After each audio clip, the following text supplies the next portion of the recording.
ప్రభువైన యేసుక్రీస్తు నామములో మీ అందరికీ కూడా వందనాలు తెలియజేస్తున్నాను. వందనాలు కనబడాలి, వినబడాలి. మీ కనబడిని కానీ వినబడలేదు కాబట్టి వందనాలు ఎప్పుడు కూడా కనబడాలి, వినబడాలి. నేను ఇక్కడికి వచ్చిన తర్వాత ఒక గమనించిన విషయం ఏంటి అంటే, పాటలు పాడేటప్పుడు అందరూ చప్పట్లు కొట్టట్లేదు. అవునా అవునా కాదా? మనం దేవుని సన్నిధిలో ఉన్నప్పుడు చాలా సంతోషంగా చప్పట్లు కొట్టాలండి. మనం ఇంట్లో కూర్చుంటే చప్పట్లు కొడతామా? బస్సులో కూర్చుంటే చప్పట్లు కొడతామా? ట్రైన్లో కూర్చుంటే చప్పట్లు కొడతామా? వంట చేస్తూ చప్పట్లు కొడతామా? ఎక్కడ చప్పట్లు కొడతాం? దేవుని సన్నిధిలో దేవుని స్తుతిస్తూ ఉన్నప్పుడు మనం దేవుని స్తుతించడానికి వచ్చి దేవుని స్తుతిస్తున్నాము అని అనుకుంటూ కూర్చుని గంభీరంగా నోరెత్తి పాట పాడకుండా నోట్లో పాడుకుంటూ కొట్టనా వద్దా అంటూ చప్పట్లు కొడుతూ ఉంటే అది స్తుతి అవుతుందా? పరలోక రాజ్యంలో మనం చేసే పని ఏంటి? స్తుతి. పరలోక రాజ్యం మనం ఎల్లప్పుడూ చేసేది స్తుతే.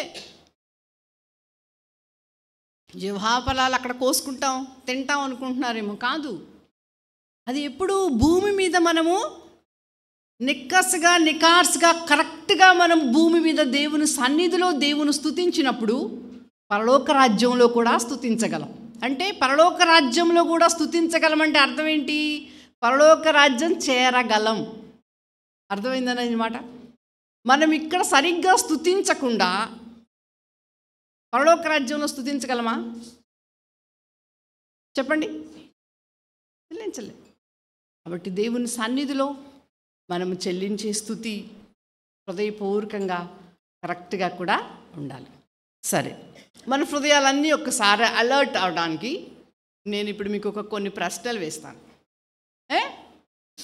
తుమ్మల సత్యం గారి సంఘంలో ఉన్న స్త్రీలు చాలా జ్ఞానవంతులుగా కనబడుతున్నారు, నాకు వాక్య ప్రావీణ్యులుగా కనబడుతున్నారు, వాక్య జ్ఞానం కలిగిన వాళ్ళుగా కనబడుతున్నారు. కాబట్టి కొన్ని ఈజీ క్వశ్చన్సే, చాలా డెడ్ ఈజీ, పెద్ద లాజిక్గా ఏమీ అడగను నేను. క్వశ్చన్ చెప్పండి, గిఫ్ట్ తీసుకోండి. ఊరికే క్వశ్చన్స్ వేయను, సరేనా? ఇది మన స్త్రీల మీటింగ్ కాబట్టి అందరం చక్కగా మాట్లాడుకుందాం. అడిగిన దానికి చక్కగా ఆన్సర్ చేయండి మీరు. ఎందుకంటే మీ పాస్ట్ గారు మంచి టైం ఇచ్చారు. కొంతమంది కొంత టైం ఇచ్చి కొంతలో మిగిచేయాలంటారు. దూరం నుంచి ప్రయాసపడి వెళ్తాం, కానీ మీ పాస్ట్ గారు మంచోళ్ళు, మంచి టైం ఇచ్చారు మనం దేవునితో మాట్లాడుకోవడానికి, దేవుని చేత మనం మాట్లాడించబడడానికి. కాబట్టి నేను కొన్ని ప్రశ్నలు వేస్తాను, ఎవరైనా చేయొచ్చు ఆన్సర్. ఓకే, అయితే ఆన్సర్ చెప్పేవాళ్ళు ఒకటి చేయొద్దండి, చెప్పొద్దు, నోటితో చెప్పొద్దు మీరు దయచేసి. కొన్ని షరతులు అనమాట ఇవి. ఆన్సర్ తెలిసిన వాళ్ళు నోటితో చెప్పొద్దు, చెయ్యొద్దండి అంతే. ఫస్ట్ ఎవరు చెయ్యొత్తారో వాళ్ళు నిలబడండి, చెయ్యొద్దు, నిలబడండి. అప్పుడు వాళ్ళు ఆన్సర్ చెప్పకపోతే మరొకళ్ళ ఆన్సర్ చేద్దురు కానీ, సరేనా? Okay, be ready. Number 1 first question. Youth చాలా బాగున్నారుగా, వీళ్ళైతే బాగా చెప్పేస్తారు. సరే, దేవుని మాటను ప్రక్కన పెట్టి తన భర్తకు శాపాన్ని తెచ్చిన భార్య. ఈ సిస్టర్ ఎత్తారు. సిస్టర్ కూర్చునే చెప్పండి, లేదులే. Wrong answer. ఎస్, అదే సెకండ్ ఆప్షన్లో చెప్పారు మీరు. అది కుదరదండి, సెకండ్ ఆప్షన్ చెప్పారు.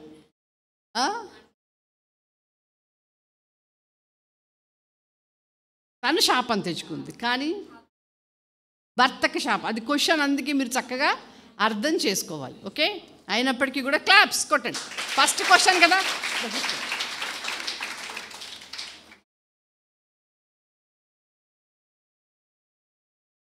చెప్పిన వాళ్ళు చెప్పకూడదు.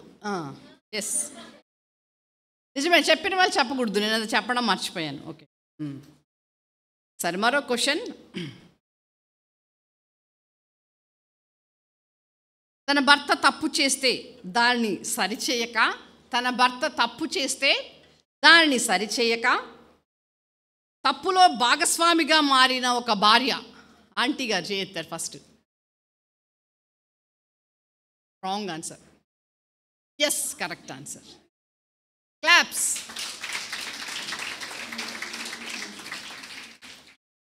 నెక్స్ట్ మరో క్వశ్చన్.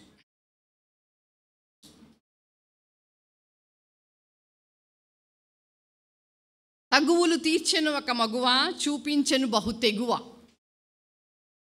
జాగ్రత్తగా వినండి. తగువులు తీర్చెను ఒక మగువ, చూపించెను బహు తెగువ. Yes, correct answer.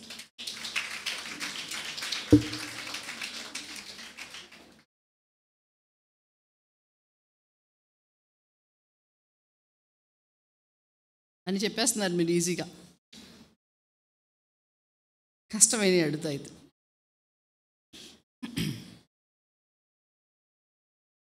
నీళ్లు లేకుండా ఆయన పాదాలను తాకిన స్త్రీ ఎవరు? ఏ నీళ్లతో పాదములు తడిపిన స్త్రీ?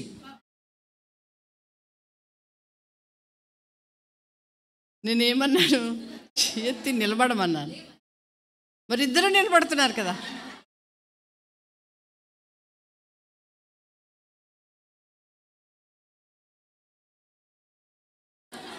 అర్రరే, మరి వీళ్ళు చెప్పారు, వాళ్ళు చెప్పారు. రండి సిస్టర్, మీరు రండి, పెద్దోళ్ళు కదా మీరు. పెద్దవాళ్ళు చెప్పడం ఇది. సరండి. ఇంక లాస్ట్ క్వశ్చన్. ఇంకొక బుక్ ఉంది. Last question. రండి ఆంటీ.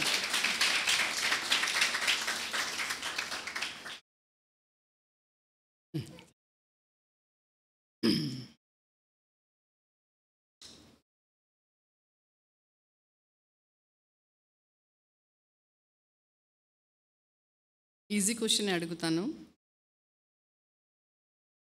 రాజు దగ్గర ఉంది, రాజును బ్రతికించింది. చెప్పిన వాళ్ళకి లేదండి. రాజు దగ్గర ఉన్నది, రాజును బ్రతికించింది. Wrong answer. చెప్పలేదా? Okay okay. రాజు దగ్గర ఉన్నది, రాజును బ్రతికించింది. ఆలోచించండి. Yes, right answer.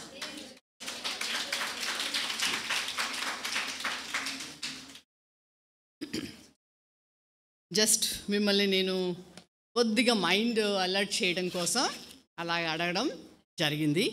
దేవుని వాక్యంలోనికి మనం వెళ్ళిపోదాం. కాబట్టి వాక్యాన్ని చాలా జాగ్రత్తగా మనం ఆలకిద్దాం. ఈరోజు ఎంతమంది దేవా నాతో మాట్లాడండి అని ప్రార్థన చేసుకుని వచ్చారు?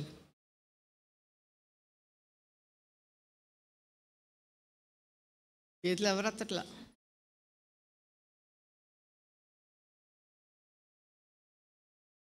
డాక్టర్ దగ్గరికి వెళ్తే డాక్టర్ గారు మాట్లాడండి అని ప్రార్థన చేసుకుని వెళ్తామా మనం?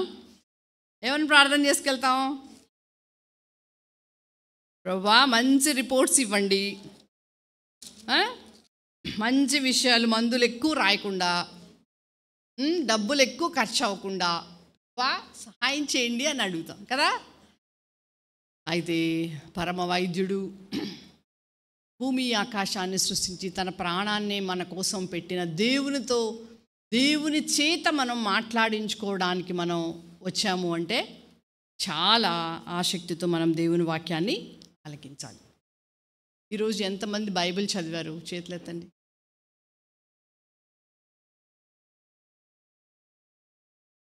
వెరీ. దేవునితో ఎంతమంది మాట్లాడారు? కొంతమంది ఎత్తట్లేదు. దేవుడు ఎంతమందితో మాట్లాడాడు? దేవుడు మాట్లాడాలి అని ఎంతమంది ఎదురు చూస్తున్నారు? ఏంటి సత్యం గారు, మా పాస్టర్ గారు అన్ని ప్రశ్నలు వేసామని పిలిచారు అనుకుంటున్నారా? ప్రశ్నలు మనకి అవసరం. సరే, మరి లేఖన భాగాల్లోకి వెళ్ళిపోదాం. మత్తయి సువార్త 4వ అధ్యాయం. మత్తయి సువార్త 4వ అధ్యాయం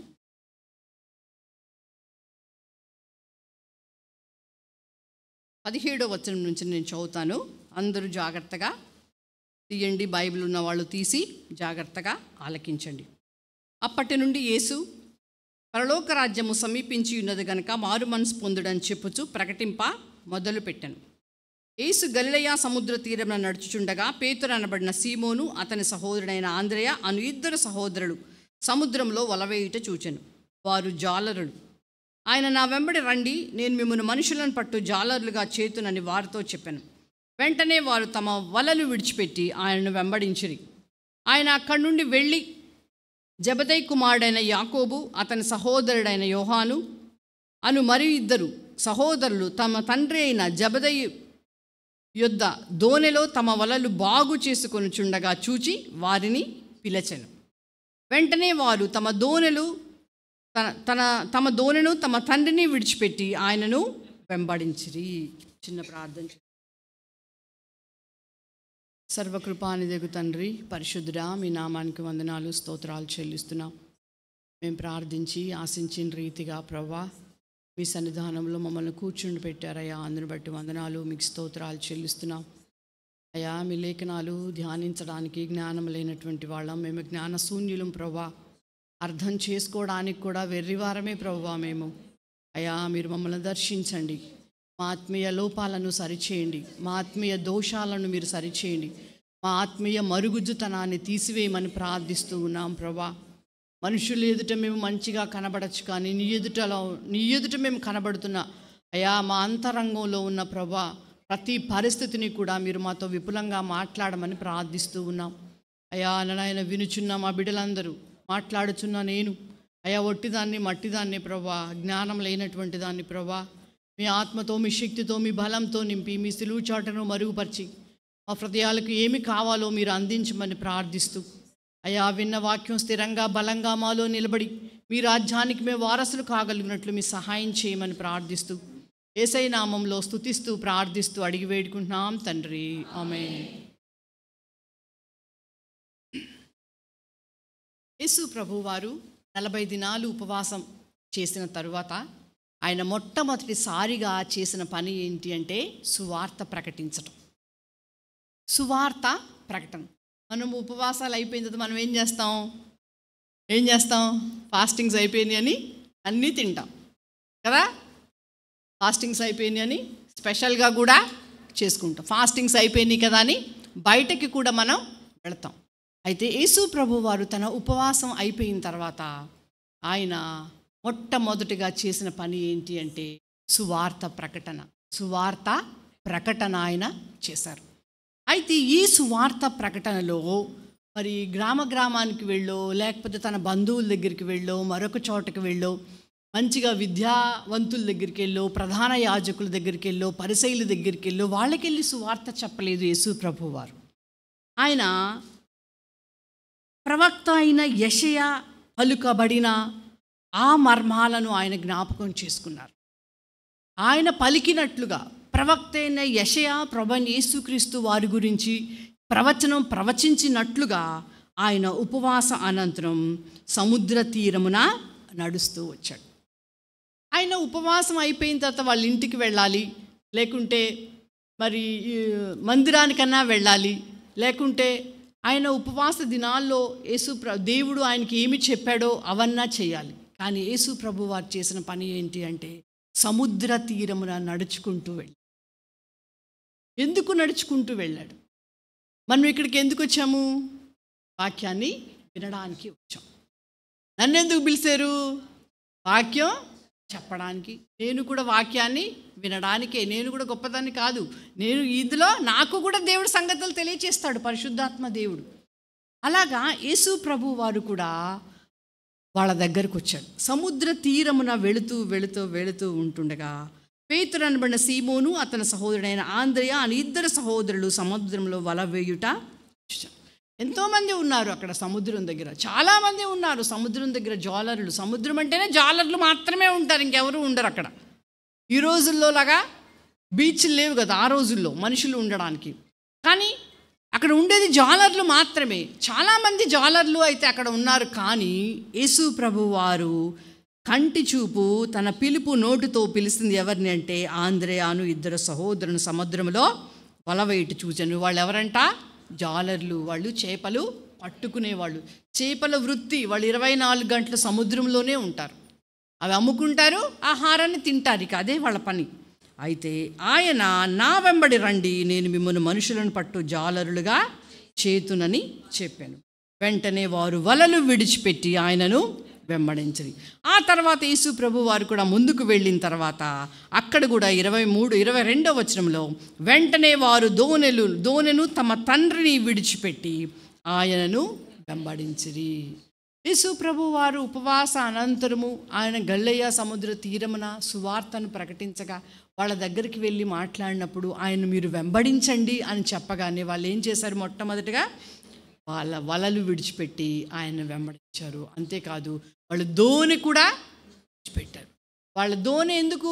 వేరే వేరే సముద్రంలోనే ప్రయాణమే, మళ్ళీ చేపలు పట్టుకోవాలి కదా. కానీ దానిని కూడా విడిచిపెట్టారు, వాళ్ళ తండ్రిని కూడా విడిచిపెట్టారు, ఆయనను వెంబడించారు. అయితే ప్రియమైన సంగమా, ప్రభువైన యేసుక్రీస్తు రక్తంలో కనకబడిన మనము, ఆయన కూడా మనల్ని ఎలాగూ అయితే శిష్యులను ఆయన పిలుచుకుని ఆయన్ని వెంబడించేలాగా చేశారో, యేసు ప్రభు రక్తధారలు కూడా మనల్ని ఏం చేసినవి? సంఘములో కూర్చోబెట్టింది, సంఘములో మనల్ని చేర్చింది. అయితే చేపలు పట్టుకునే వాళ్ళు ఏం చేశారు? వలలు విడిచిపెట్టారు. పట్టిన చేపలు ఎందులో వేస్తారు? వాళ్ళు గంపలో వేసుకుంటారు. పట్టిన చేపలను ఏం చేసుకుంటారు? వాళ్ళు గంపలో వేసుకుంటారు. అలానే వల అనే లోకంలో ఉన్న మనలను సంఘము అనే గంపలో దేవుడు మనల్ని ఉంచాడు. అర్థమవుతుందా?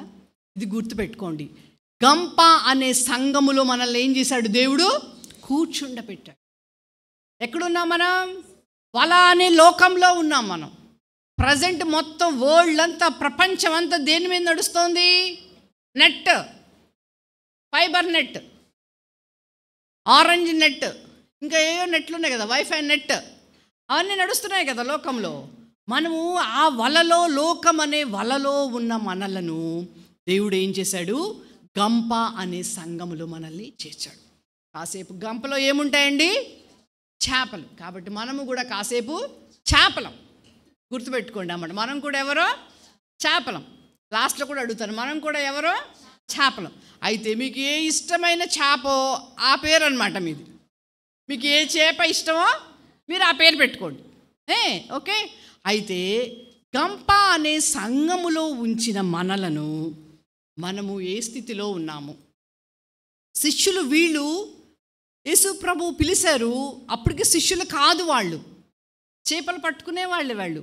నన్ను వెంబడించండి అనగానే వాళ్ళు యేసు ప్రభు శిష్యులుగా అయిపోయారు కదా. వాళ్ళ గంపల్ని వాళ్ళు, వాళ్ళ వలల్ని వాళ్ళు విడిచిపెట్టారు. విడిచిపెట్టి యేసు ప్రభువుని వెంబడించడం ప్రారంభించారు. అయితే యేసు ప్రభు రక్తంలో కడగబడిన మనల్ని, గంప అనే సంఘంలో ఉన్న మనము ఏ స్థితిలో, ఏ స్థాయిలో ఎలాగ ఉన్నాము అనేది పరిశుద్ధాత్మ దేవుని సహాయంతో ఇదిని మనము నేర్చుకుందాం. ఒక విశ్వాసిగా, ఒక మారు మనసు పొందిన బిడ్డగా, యేసు ప్రభు శరీరాన్ని, రక్తాన్ని ఆరాధించే వాళ్ళంగా, విశ్వాసులుగా మనం పేరు చెప్పుకునే వాళ్ళగా, వాళ్ళ విశ్వాసుల కుటుంబం అని చెప్పుకునే వాళ్ళగా, శాలే మందిర విశ్వాసులండి వీళ్ళు అని చెప్పుకునే వాళ్ళగా సంఘములో మనం ఎలా ఉంటున్నాము, ఇంటిలో మనం ఎలా ఉంటున్నాం అంటే గంప అనే సంఘములో మనం ఎలా ఉంటున్నాం. అయితే మత్తయి భక్తుడు మరి సువార్తలు అందరూ రాశారు. మత్తయి, లూకా, మార్కు వాళ్ళు రాశారు కదా. కానీ మత్తయి భక్తుడు చాలా అద్భుతంగా చాలా రకాల చేపలను గురించి మత్తయి సువార్తలో రాశారు.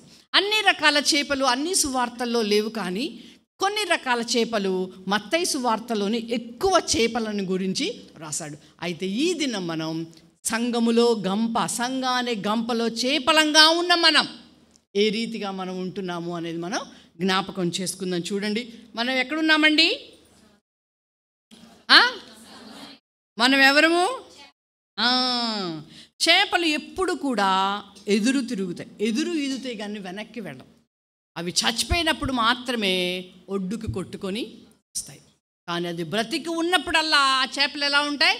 సముద్రంలో ఎంత గాలి తుఫానులు ఏదొచ్చినా కూడా చేప ఎదురు తిరుగుతానే ఉంటుంది.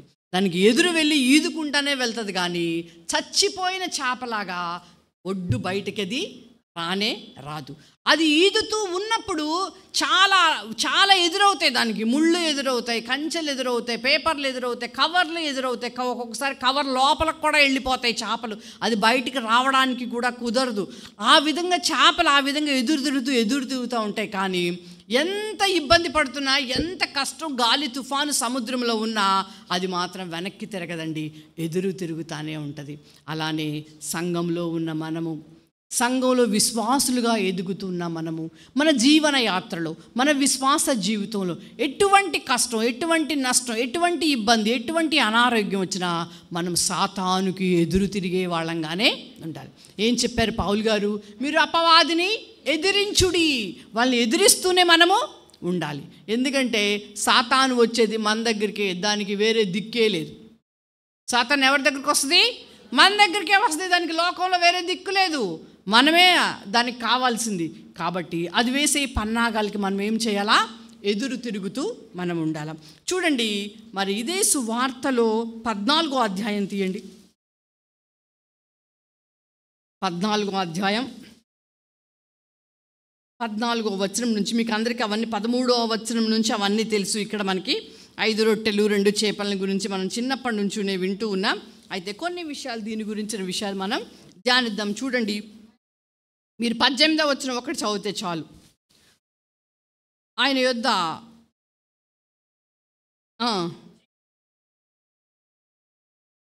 ఆయనతో చెప్పారు. అందుకు ఆయన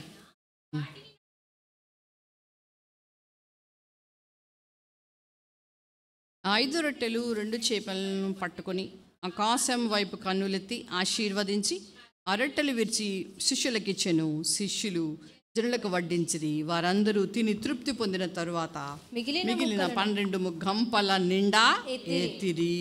ప్రజలను పిల్లలను కాక ఇంచుమించు 5,000 మంది పురుషులు.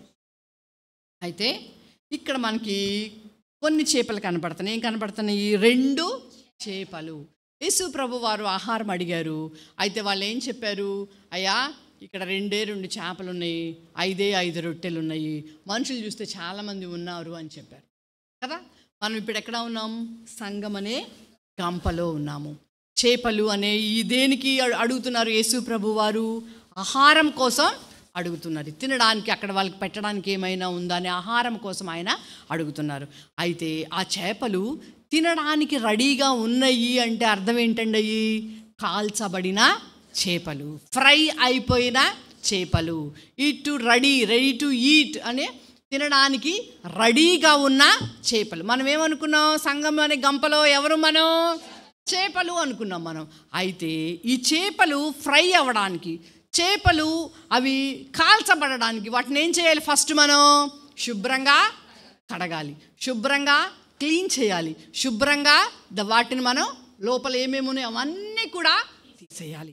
సంఘం అనే గంపలో మనం ఉన్నప్పుడు వాక్యము చేత మనం మొట్టమొదటిగా మనం ఎలా అంటే కాల్చబడాలండి. వాక్యం ద్వారా మనం కాల్చబడాలి. సంఘంలో మనకి ఏం దొరికిద్ది? వాక్యం దొరుకుతుంది. భోజనాలు దొరుకుతాయా? ఈ పాస్టర్ గారు ఎప్పుడు భోజనాలు పెడతారా? సంఘంలో మనకి ఏం దొరికిద్ది? వాక్యం దొరుకుతుంది. సంఘంలో చేపలుగా ఉన్న మనం ఏమవ్వాలా? వాక్యము చేత కాల్చబడాలా. తర్వాత మనలో ఉన్న వాక్యము చేత కాల్చబడినప్పుడు అప్పుడు మనలో ఉన్న ఏమవుద్ది? మట్టి, మశానం, మురికి, మొత్తం చెడుతనం అంతా కూడా అది తొలగించబడుతుంది. తొలగించబడినప్పుడు మనం దేవుని ఎదుట మనం ఎలా కనబడతామండి? ఎలా కనబడతాం? నిర్మలులుగా, పరిశుద్ధులుగా, పవిత్రులుగా మనము కనబడతాం. అయితే ఈ కాల్చబడిన చేపలు 2 కూడా ఎలా అయినాయండి? ఆహారంగా ఏమైంది? చేపలు 2 కూడా ఆహారంగా మలచబడి. సంఘములో నువ్వు ఒక ఆరాధించే వ్యక్తిగా, సంఘంలో ఒక విశ్వాసిగా ఏళ్ల తరబడి నువ్వు ఎదుగుతూ ఉన్న వ్యక్తిగా నువ్వు ఉంటూ ఉన్నప్పుడు నువ్వు ఎలా ఉండాలి అంటే వాక్యము చేత కాల్చబడిన దానివిగా నువ్వు ఉన్నప్పుడు ఆహారంగా మారాలి. ఆహారంగా మారాలి అంటే అందరూ వచ్చిన మమ్మల్ని తినాలా ఏంటమ్మా అని మీరు అనుకుంటారేమో. ఆహారంగా మారడం అంటే దేవుని బిడ్డల్ని దేవుని సన్నిధికి మీరు నడిపించేవారిగా ఉండాలి. ఇతరుల చేత మీ జీవితం వాక్యము చేత కడగబడిన నీవు, వాక్యము చేత కాల్చబడిన నీవు, వాక్యము చేత అంటుకట్టబడిన నీవు, నీ వాక్యం నీ జీవితంలో కనబడాలి. విశ్వాసులు కానీ వేరే వాళ్ళు మన గురించి చెప్పడం కాదండి, విన్న వాక్యం మన జీవితంలో వాక్యం కనబడాలా. నీ నోటి మాట వాక్యాధారంగా ఉండాలా, నీ ప్రవర్తన వాక్యాధారంగా ఉండాలా, నువ్వు నీ మీద సాక్ష్యం వాక్యాధారంగా ఉండాలా. నువ్వు ఇంట్లో ఉన్నా, పనిలో ఉన్నా, ఉద్యోగంలో ఉన్నా, బజారులో ఉన్నా, నువ్వు ఎవరితో మాట్లాడుతున్నా కూడా వాక్యము చేత కాల్చబడిన నీవు ఎలా ఉండాలంటే వాక్యం నువ్వు కనబడేలాగా ఉండాలి. ఈ చేపలు కాల్చబడని, మలినం మస్టు అంతా కూడా పోయింది. తర్వాత ఎలా అయింది అండి? చేపలు ఆహారానికి పనికి వచ్చినాయి. ఆ తర్వాత ఆ చేపలు ఏమైపోయినాయి? తృప్తి పడ్డారు అందరూ కూడా చేపలు తిని. ఆ తర్వాత ఏమైంది? ఆ చేపలు ఆశీర్వాదకరంగా. సంఘములో నువ్వు ఉంటూ ఉన్న నీవు, వాక్యాధారంగా బ్రతుకుతున్న నీవు, ఇతరులకి ఆశీర్వాదంగా నువ్వు కనబడాలా, ఇతరులకి దీవెనకరంగా నువ్వు మాట్లాడాలా.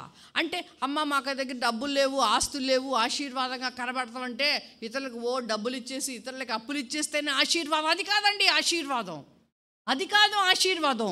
వాక్యము చేత కాల్చబడిన నీవు, నీ మాట ఇతరులకి ఆదరణ కలిగించాలా. అమ్మ ఆమె అన్న మాట నేను మర్చిపోలేకపోతున్నానమ్మా అనుకునే విశ్వాస స్థితి మనలో కనబడకూడదు. ఆమెతో మాట్లాడుతుంటే హాయిగా ఉంటుందమ్మా, ఆమె దగ్గరికి వెళ్ళి సంభాషిస్తుంటే ఏదో ఒక దేవుని మాట ఆమె నోటితో మాట్లాడుతుందమ్మా. ఆమెలో ఈ ప్రవర్తన కనబడుతుంది, ఆమెలో ఈ సాక్ష్యం కనబడుతుంది, ఆమెలో ఈ విధానాలు కనబడుతుంది, ఆమెలో ఈ స్తుతి జీవితం కనబడుతుంది, ఆమెలో మనల్ని ప్రోత్సహించే జీవితం కనబడుతుంది. సంఘములో ఉన్న నీవు ఇతరులకి ఎలా కనబడాలండి? ఆహారంగా, ఇతరులకి ఆహారంగా నువ్వు మారాలి, ఇతరులకి ఆకర్షణీయంగా మారాలి. ఆకర్షణీయంగా మారాలి అంటే లోకంలో ఉండే ఫ్యాషన్లన్నీ చేసుకోమని కాదు. ఇక్కడ లోకంలో ఏ ట్రెండ్ వస్తే ఆ ట్రెండ్ మనం ధరించాలి అని కాదు, ఏ ఫ్యాషన్ విధానం స్టిచ్చింగ్ వస్తే ఆ స్టిచ్చింగ్ మనం వేసుకోవాలని అని కాదు. లోకంలో ఆకర్షణీయంగా కనబడాలి అంటే వాక్యము చేత కాల్చబడినప్పుడు ఆటోమేటిక్గా నువ్వెవరో తెలియని వారికి కూడా నువ్వు ఆకర్షించబడతావు. నీతో మాట్లాడాలనిపించింది, నిన్ను కదిలించాలనిపించింది. దేవుడు మరొకరికి నేను కనెక్ట్ చేస్తాడు. నీ వల్ల దేవునికి అవసరత ఉన్నది, నువ్వు దేవునికి కావాలి, నీ విశ్వాస జీవితం ఇతరులకి మాదిరిగా కావాలి. కాబట్టి దేవుడు నిన్ను కనెక్ట్ చేస్తాడు. అందరూ మనల్ని చూడాలి, మనం చేసుకున్న ఫ్యాషన్, అందరూ మనల్ని గుర్తించాలి మన విధానాలను బట్టి.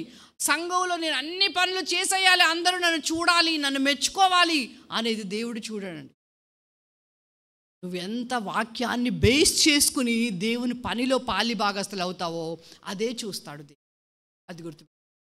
సంఘంలో సహజంగా స్త్రీతత్వాన్ని ప్రకారం కనుక మనం ఆలోచించినట్లయితే సహజంగా ఎలా ఆలోచిస్తాము అంటే సంఘంలో నేనే అన్నీ మంచిగా చేయాలి, నేనే కనబడాలి, ఎవరమ్మా చేసినట్టే నేనే అని మన గురించి చెప్పుకోవాలి అన్న రీతిగా కూడా మనుషులు కనబడతా ఉంటారు.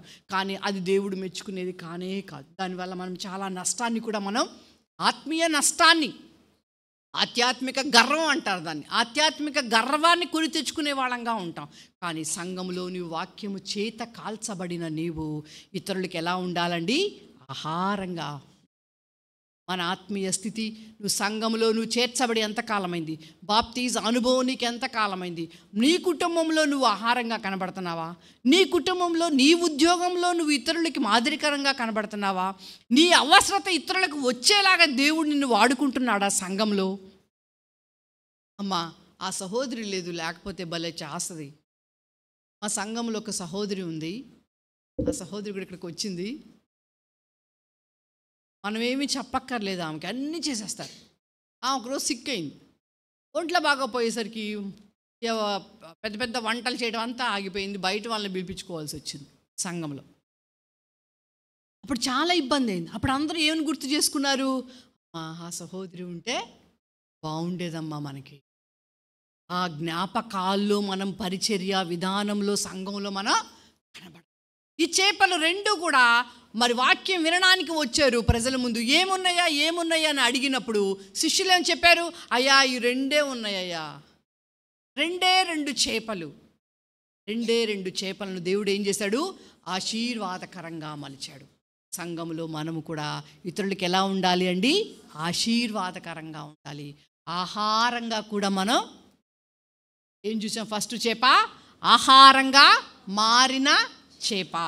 రెండో చేప చూద్దాం, చూడండి. ఇదే మత్తయి సువార్త, ఇదే మత్తయి సువార్త 17వ అధ్యాయం.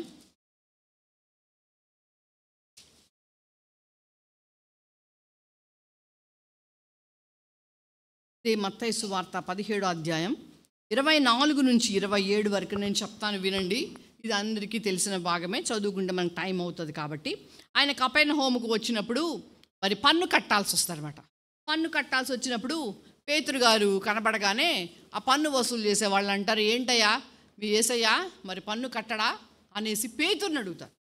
పేతురు కూడా కట్టాలి, మరి పేతురుని అడగల. కానీ మీ యేసు ప్రభు వారు మీ బోధకుడు ఏంటయ్యా కట్టలేదు అని అడుగుతాడు. పేతురు గారు కూడా ఏం మాట్లాడరు, తమ్ముగా యేసు ప్రభు వారి దగ్గరికి వస్తారు. అయితే వెంటనే యేసు ప్రభు వారి దగ్గర గ్రహించి పేతురుని పిలిచి, పేతురు నువ్వు సముద్రంలోకి వెళ్ళి మొట్టమొదటిగా ఒక చేప వెయ్యి, మొట్టమొదటిగా వచ్చిన చేప నోటిలో ఒక షెకెలు ఉంటుంది, అది తీసుకొని నాకు నీకు. పేతురు అడిగాడా, అయ్యా నేను కట్టాలయ్యా, నేను కూడా కట్టాలి, నేను కూడా పే చేయాలని అడిగాడా? పేతురు అడగలేదు. యేసు ప్రభు వారిని వాళ్ళు వచ్చి అడిగారా? ఆయన సర్వాంతర్యామి కాబట్టి ఆయనకు తెలుసు ఎవరు ఏది మాట్లాడతారు, ఎవరు ఏది ఆలోచించుకుంటున్నారు, ఎవరు ఏ ఉద్దేశంతో ఇక్కడ కూర్చున్నారు, ఏ ఉద్దేశంతో ఆలకిస్తున్నారో కూడా దేవుడు చూస్తూ ఉంటాడు. ఆయన సర్వాంతర్యామి కాబట్టి ఆయనకు అర్థమైపోయింది వాళ్ళు అడిగారు పన్ను అనే ఉద్దేశంతో. ఏమన్నాడు, వెళ్ళి అక్కడికి వెళ్ళి మొట్టమొదటిగా పట్టిన చేపను తీసుకొని అందులో ఏముంటుంది, షెకెలు ఉంటుంది, నీకు నాకు కూడా. అసలు ఒక చేప, సముద్రంలో ఎన్ని చేపలు ఉంటాయండి? ఎన్నో చేపలు ఉంటాయి. చేపలు పట్టడానికి ఆయన ఒక ఎరను లోపల వేస్తే ఎన్నో చేపలు దానికి ఆయన దగ్గరికి రావాలి. వల వేసినా కూడా చాలా చేపలు కూడా రావాలి. కానీ ఏ చేప వచ్చింది? యేసు ప్రభు వారు ఏం చెప్పారు? ఒక్క చేపే అని చెప్పారు. ఒక్క చేపే అని చెప్పారు. ఆ ఒక్క చేప పేతురు గారి దగ్గరికి వచ్చింది. అది ఎప్పుడు మింగిందో తెలీదు, అరశకలు ఎంతకాలం దాని కడుపులో ఉంచుకుందో తెలీదు, ఎంతకాలం కూడా దాన్ని ఉంచుకోమని చెప్పాడో దేవుడు తనకి తెలీదు. అది కడుపులో ఉంచుకుంది. ఆ షెకెలు తీసుకొచ్చిన తర్వాత దాన్ని ఏమంటుంది, దాని నోటిలో చెయ్యి పెట్టి అని ఉంటుంది. ఏమంటుంది? దాని నోటిలో చూడండి అక్కడ మీరు,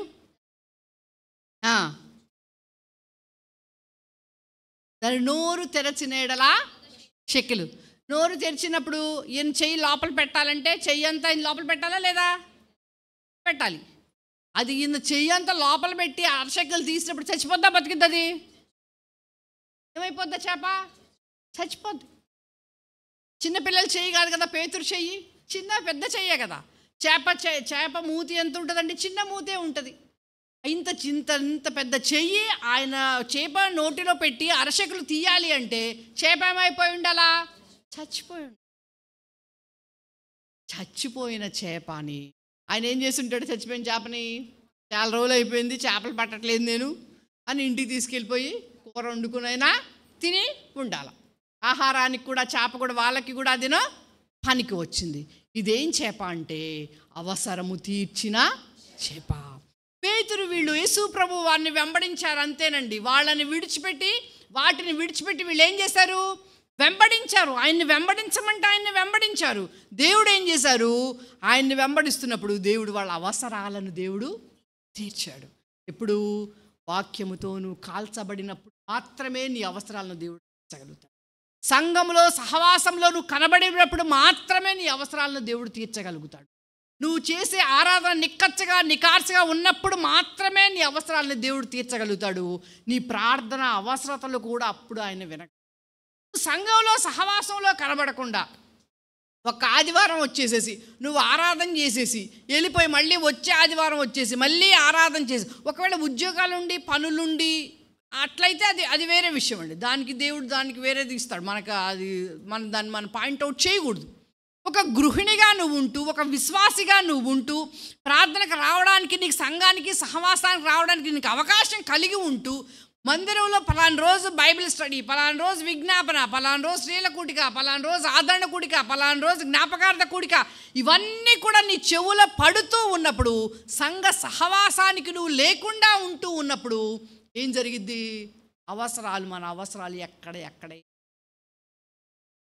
ఆరు మాట్లాడకుండా చేప ఏం చేసిందండి? త్యాగం చేసేసింది, తన ప్రాణం అర్పించేసింది. ఆ చేప యేసు ప్రభు వారికి పన్ను చెల్లించడానికి, పేతురు గారికి పన్ను చెల్లించడానికి ఏం చేసింది? ఆ చేప ప్రాణం పెట్టేసింది. మన శరీరాన్ని మనం అర్పిస్తున్నామండి. ఇక్కడ దేవుని సన్నిధిలో కనబడటానికి మన పనులను మనం త్యాగం చేయగలుగుతున్నామా? ఎలా మన ప్రార్థనలు నెరవేరుతాయి? ఎలా మన ప్రార్థనలు దేవుడు సహాయం చేస్తాడు? ఎంతకాలం చేసిన ఆ ప్రార్థనలు అలానే ఉంటున్నాయి అంటే, అలానే నువ్వు కూడా అలానే ఉంటున్నావు. ఏమని? ఎలాగా? ప్రకటన చేస్తున్నప్పుడు ఇక్కడ మందిరంలో కనబడతల్లా, కూడిక అంటున్నప్పుడు మందిరంలో కనబట్టల్లా. ఏది కనబడకుండా నీ ప్రార్థనే అక్కడ కనబడాలి అంటే కనబడదు. మందిరంలో నువ్వు కనబడకుండా నువ్వు చేసే ప్రార్థనలు దేవునికి కనబడాలి అంటే కనబడతాయా? కనబడవు. దేవుని పనిలో నువ్వు సహకారిగా ఉండకుండా నువ్వు చేసే ప్రార్థన దేవుడిని నెరవేర్చాలంటే నెరవేరుతాయా?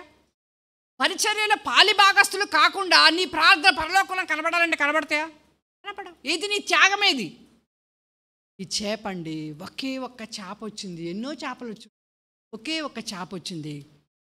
అదేం చేసింది? ప్రాణత్యాగం చేసేసింది. యేసు ప్రభు వారి కోసం త్యాగం చేసింది, శిష్యుని కోసం త్యాగం చేసేసింది. మనం కూడా ఇక్కడ కూర్చుండడానికి గల కారణం ఏంటి?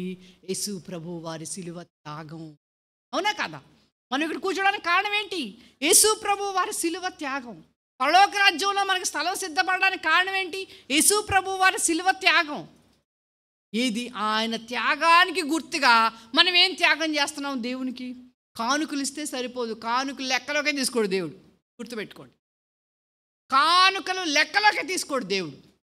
అవి కేవలం భూమి మీద మన సేఫ్టీ కోసం, మనం సెక్యూర్డ్గా మందిరంలో కూర్చొని చక్కగా వాక్యం వినడం కోసం. వాక్యాభిరి ఎక్కడ మానేస్తారో, కరెంట్ పోయిందనుకో మళ్ళీ ఎక్కడ మానేస్తారో మందిరం అని ఓ జనరేటర్ కొనుక్కోవడానికి, చెమట్లు పడితే ఎక్కడ సరిగ్గా వాక్యం వినరో అని ఒక ఏసీ కొనుక్కోవడానికి. అన్ని ఫెసిలిటీస్ దేవుడు మనకి భూమి మీద అలా ఇచ్చాడు. కానీ ఇచ్చిన కానుకలు పరలోక రాజ్యంలో మనకు కనబడ. గుర్తుపెట్టుకోండి, దేవుని కోసం వాక్యాధారంగా బ్రతికిన జీవితమే పరలోక రాజ్యంలో కనబడుతుంది. ఇక ఏమీ కనబడవు. నిక్కచ్చిగా నికార్సుగా వాక్యంలో జీవిస్తూ నువ్వు చేసే ప్రార్థనలు మాత్రమే పరలోకంలోకి వెళ్తావు. నేను ఒక మాట చెప్తాను, జాగ్రత్తగా వినండి. పరలోక రాజ్యంలో ఏదీ రాదు, కానీ ప్రార్థనలు మాత్రమే పరలోక రాజ్యంలో వస్తాయి. నువ్వు చేసిన ఏ పని కూడా పరలోక రాజ్యంలో, నువ్వు ఇంత పని చేశావు, ఇంత త్యాగం చేశావు, ఇంత డబ్బు ఇచ్చావు, ఈ మందిరానికి ఇన్ని ఫ్యాన్లు ఇచ్చావు, నువ్వు ఇన్ని ఏసీలు ఇచ్చావు, లేకపోతే ఇంత స్థలం ఇచ్చావు, అది ఏది కూడా పరలోక రాజ్యంలో కనబడదు. కానీ పరలోక రాజ్యంలో కనబడేది ఏంటండి? ప్రార్థనలు మాత్రమే. ప్రకటన గ్రంథం 5వ అధ్యాయంలో ఏముంటుంది? సువర్ణ పాత్రలో పట్టుకుని వస్తే ఏమిటి బాబు ఇవన్నీ అంటే, ఇవి పరిశుద్ధుల సువర్ణ ప్రార్థనా పాత్రలు. ఎక్కడున్నాయి ఏంటండి ఆ ప్రార్థనలు? మనకి సువర్ణ పాత్రలో ఉన్నాయి. మన ప్రార్థనలు సువర్ణ పాత్రలోకి ఎక్కాలి అంటే మనం ఇక్కడ భూమి మీద దేవుని కోసం సువర్ణంగా బ్రతకాలి. సువర్ణమైన స్థితిలోకి నువ్వు రాగలగాలి. అప్పుడు మనము సువర్ణమైన వీధులు, సువర్ణం అంటే ఏంటి? బంగారం. ఆ సువర్ణమైన బంగారపు వీధుల్లో కనబడతాము. అప్పుడు మన ప్రార్థన సువర్ణ పాత్రలో కూడా కనబడుతుంది. ఇంత ఇప్పుడు ఒక ప్రశ్న వేస్తాను, చెప్పండి మీరు, మీ ప్రార్థన నిల్వ ఎంత? పాత్రలో ఏం పెడతాం? మన ఇంట్లో గిన్నెల్లో ఏం పెడతామండి? ఫ్రిడ్జ్లో మిగిలిపోయింది నిల్వ లోపల పెట్టుకుంటాం. ఇప్పుడు మ్యాంగో సీజన్ వచ్చింది, ఏం పెట్టుకుంటాం? ఆవకాయ పచ్చడి పెట్టుకుంటాం కదా, నిల్వ పెట్టుకుంటాం. అవునా కదా? ఇయర్ అంతా రావడానికి ఆవకాయ పచ్చడి పెట్టుకున్నాం, నిల్వ ఉంచుకుంటాం పాత్రలో. అక్కడ కూడా పాత్రలు ఉంటాయి మనకి, ప్రార్థనా పాత్రలు. నీ ప్రార్థన నిల్వ ఎంత? చెప్పండి, ఎవరైనా చెప్పగలరా? ఎవరు చెప్పద్దు, కానీ మీ మనస్సాక్షికి మీకే తెలుస్తుంది. అయ్యా, నా ప్రార్థన నిల్వ పరలోక రాజ్యంలో ఎంతుంది? ఎంత ప్రార్థన నిల్వను మనం పరలోక రాజ్యంలో పెడుతున్నాము? దేవుని సన్నిధికి వస్తున్నాం, వెళ్తున్నాం, ఉంటున్నాం, వాక్యం వింటున్నాం, కానీ వాక్యాధారమైన బ్రతుకు, మనం చేసే ప్రార్థనలు మాత్రమే పరలోక రాజ్యంలో అయితే ఈ చేప తన ప్రాణాన్ని త్యాగం చేసింది. ఆ త్యాగంలో ప్రభువైన యేసుక్రీస్తు వారి త్యాగం కనపడుతుంది. ఆయన మనల్ని రక్షించుకోవటం కోసం, మనల్ని పరలోక రాజ్యం చేర్చడం కోసం ఆయన సిలువ మీద ఆయన మరణించాడు. మనం చేసిన పాపాల నిమిత్తం ఆయన సిలువకెక్కి శ్రమను అనుభవించాడు. మనకేమిచ్చాడు?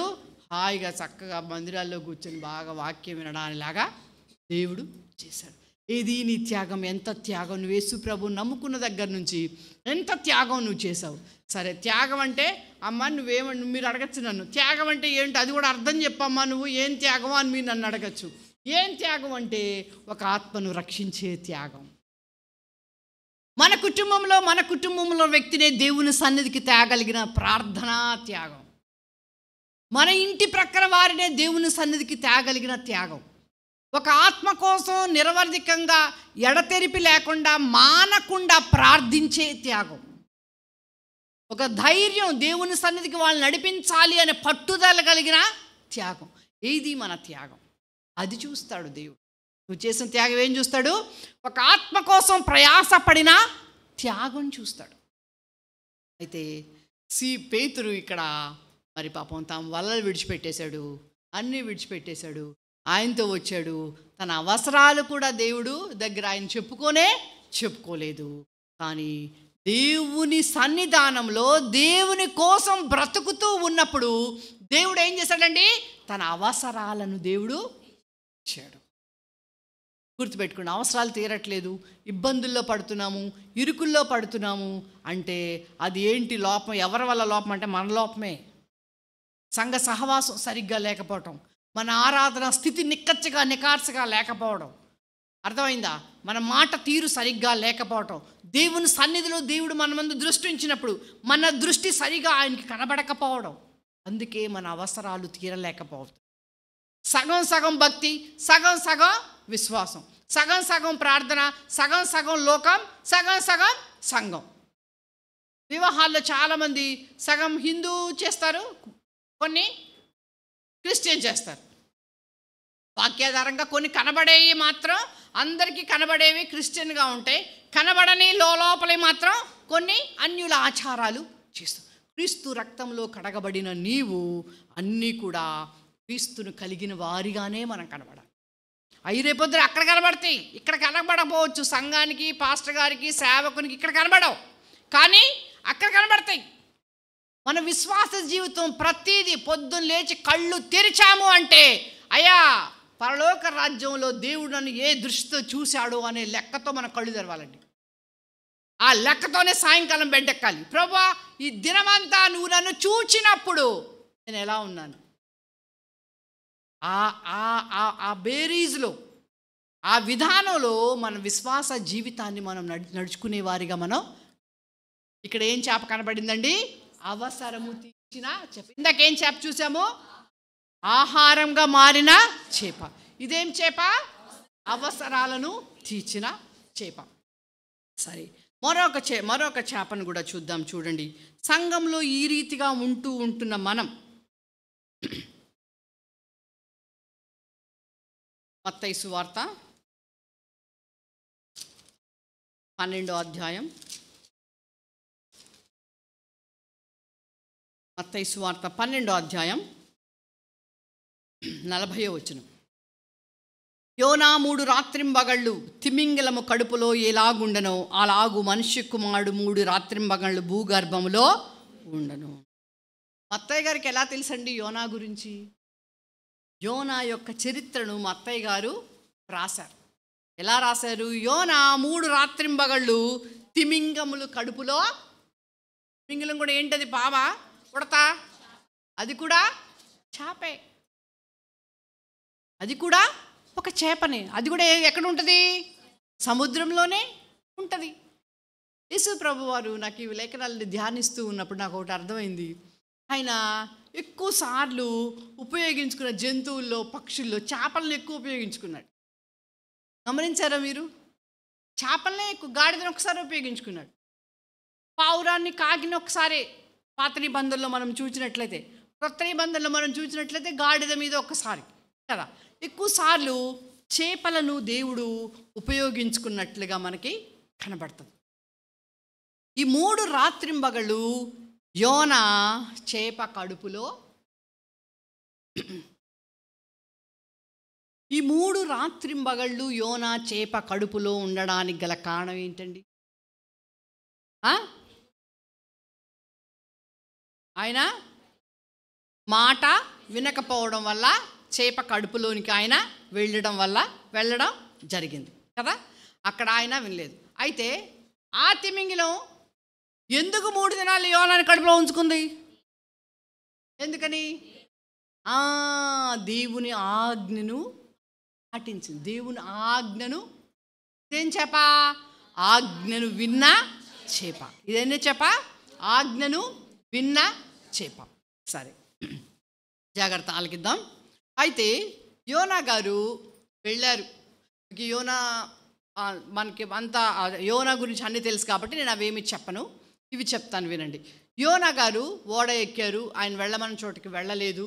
అంత గందరగోళం అయిపోతూ ఉంది. వాళ్ళు వచ్చి, అయ్యా మీ దేవతకి మీరు ప్రార్థన చేసుకోండి అంటాడు.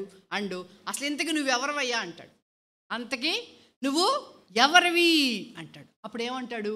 నేను హెబ్రీయుడను, భూమి ఆకాశాన్ని కలుగు చేసిన దేవుని యందు భయభక్తులు కలిగిన వాడను అని చెప్తాడు. ఎందుకంటే లేఖనాలు టైం అవుద్దని నేను చెప్పకుండా నేనే వచనం చెప్పేస్తున్నాను, కొద్దిగా ఫాలో అవ్వండి. నేను హెబ్రీయుడను, భూమి ఆకాశాలను సృజించిన మహాదేవుని యొక్క దేవుని యందు భయభక్తులు కలిగిన వాడను.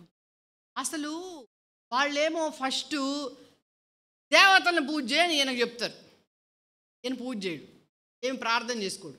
ఆ తర్వాత నువ్వెవరవయ్యా అని అడిగినప్పుడు ఏం చెప్తాడు? ఫస్ట్ తన గురించి చెప్పుకోడు, దేవుని గురించి చెప్తాడు. ఆయన గురించిన సాక్ష్యాన్ని తప్పు చేశాడు, తప్పును ఒప్పుకున్నాడు. అయ్యా ఇటు వెళ్ళమన్నాడు దేవుడు, కానీ నేను వెళ్ళలేదయ్యా, ఇది నా పరిస్థితి, అయితే నేను ఇట్లాంటి వాడిని.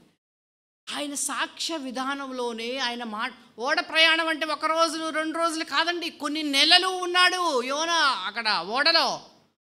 ఆ యోనాతో పాటు ప్రజలందరూ ఉన్నారు, ఆ సరుకులన్నీ వేసుకున్నారు, తను వాళ్ళతో పాటు ఉన్నాడు, తిన్నాడు, తిరిగాడు. కొన్ని రోజుల ప్రయాణంలో యోనాని వాళ్ళు గమనించారు, యోనా సాక్ష్య జీవితాన్ని గమనించారు, యోనా పరిస్థితి ఏంటి అని ఆలోచించారు, యోనా ప్రవర్తన ఏంటి అని గుర్తించారు. తర్వాత దేవుడికి వాళ్ళు ఫస్ట్ ఆయన నోరు తెరిచి ఏం చెప్తాడు? దేవుని గురించిన మాటలు, దేవుని గొప్పతనాన్ని గురించి చెప్తాడు. వెంటనే వాళ్ళు కూడా దేవుని స్వీకరించినట్లుగా మనకి తర్వాత లేఖన భాగాల్లో మనకు కనపడుతుంది. అక్కడే వాళ్ళు ఆయనకు మొక్కినట్లుగా కూడా కనబడుతుంది, అక్కడే ఆయన స్తుతిని చెల్లించినట్లుగా కూడా కనబడుతుంది. యోనా ఒక తప్పు చేసినా కూడానండి చాలామందికి దేవుని గురించి అక్కడ చెప్పాడు. నేను అనుకుంటాను, యేసయ్య మీ గురించి చెప్పాడు కదా, ఎందుకు అయినా చాప కడుపులోకి పంపించావు ఆయన్ని, ఇంకొక మార్గంలో బయటికి పంపించేసి ఉంటే బాగుండేదేమో కదా అని కూడా అనిపిస్తూ ఉంటుంది నాకు. కానీ అక్కడ ఒక మిస్టేక్ చేసినా కూడా తన రక్తంలో ఉన్న దేవుణ్ణి మాత్రం ఆయన చెప్పకుండా ఉంటాడు. మనం చాలాసార్లు మన విశ్వాస జీవితంలో కొన్ని ఏండ్ల తరబడి విశ్వాస జీవితంలో మనం జీవిస్తూ ఉంటాం. కానీ కొన్ని విషయాల దగ్గర వచ్చేసరికి దేవుణ్ణి సంపూర్ణంగా మనం పక్కన పెట్టేస్తాం.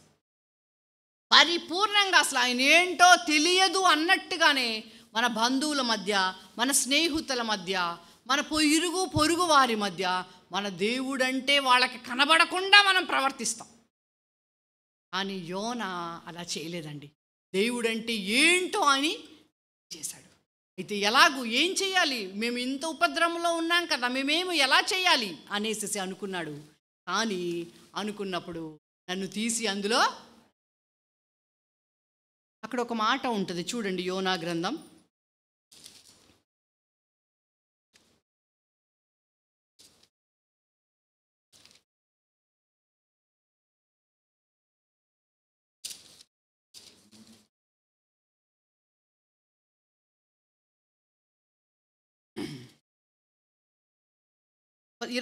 17వ వచనం చూడండి, 1:17.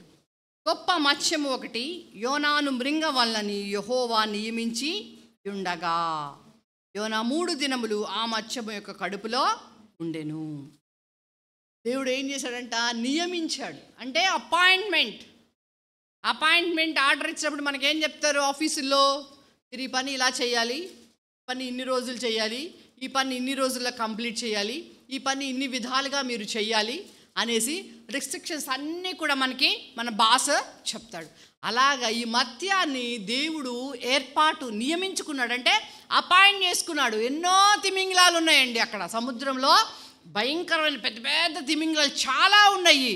కానీ ఈ మంచి తిమింగలాన్ని దేవుడు ఏర్పాటు చేసుకున్నాడు. ఆ రోజుల్లో యేసు ప్రభు పుట్టే ముందు ఎంతోమంది కన్యకలు ఉన్నారు, కానీ మరియను దేవుడు ఎందుకని ఏమంటాడు దూత చూసి, దయాప్రాప్తురాలా అంటే ఆమె గుణం ఎట్లాంటి గుణం? దయ కలిగిన గుణం. కాబట్టి దేవుడు ఆమె కడుపున పరిశుద్ధాత్ముని ద్వారా ఎన్నిక చేసుకున్నాడు. అలాగే ఈ మత్స్యము కూడా, ఈ గొప్ప మత్స్యము కూడా ఎన్నో తిమింగలాల్లో ఉన్నది. కానీ నేను అనుకుంటాను షీఈ్ వెరీ ఒబీడియంట్. ఈ తిమింగలం ఎట్లాంటిది? చాలా లోబడే తిమింగలము అయి ఉండాలి. ఆయన ఇప్పుడు మనకు జాబ్లో అపాయింట్మెంట్ చేసుకున్నప్పుడు మనకు అన్నీ చెప్తారు. నీకు ఇంత జీతం ఇస్తామమ్మా, నువ్వు ఇలా పని చేయాలి, అలా పని చేయాలి, ఇంత టైంలో పని చేయాలి, ఎప్పుడైనా మీరు కాల్ చేస్తే కూడా రావాలి, అన్నీ చెప్తారు. దానికి అన్నీ మనం ఓకే అన్న తర్వాత మనకేం చేస్తారు? ఈ తిమింగలానికి కూడా దేవుడు 3 రోజులు నువ్వు ఉంచుకోవాలి. ఇంకొకటి నువ్వేం చేయాలా? ఆయన తినకూడదు, ఏ వెముక విరగకూడదు, ఎక్కడికి పక్కకి జరగకూడదు. చూడండి, ఇప్పుడు ఆ గొప్ప మత్స్యము యోనాని మింగేసింది. యోనా అంత మనిషి తిమింగలం లోపల పట్టాడు అంటే ఆ చేప ఏ చేప అయి ఉంటుంది? స్త్రీ చేప, పురుష చేప అయి ఉంటుందా? ఎన్నవుతారంటే ఏ చేప అయి ఉంటుంది? చేపలు కడుపులో చిన్న చిన్న చేపలుగా పుడతాయి. లోపల ఒక సంచి ఉంటుంది అనమాట, లోపల దానిలోని అన్ని కూరుకుపోయి చేపలు ఉంటాయి అన్నమాట. అయితే యోనా అంత మనిషిని దాని పొట్టలో అంతగా పెట్టుకుంది అంటే నో స్పేస్ లేకుండా యోనాని కూర్చోబెట్టు. అదే చేప అయి ఉండాలా? గుడ్లు పెట్టే స్త్రీ చేప. అర్థమైందా మీకు?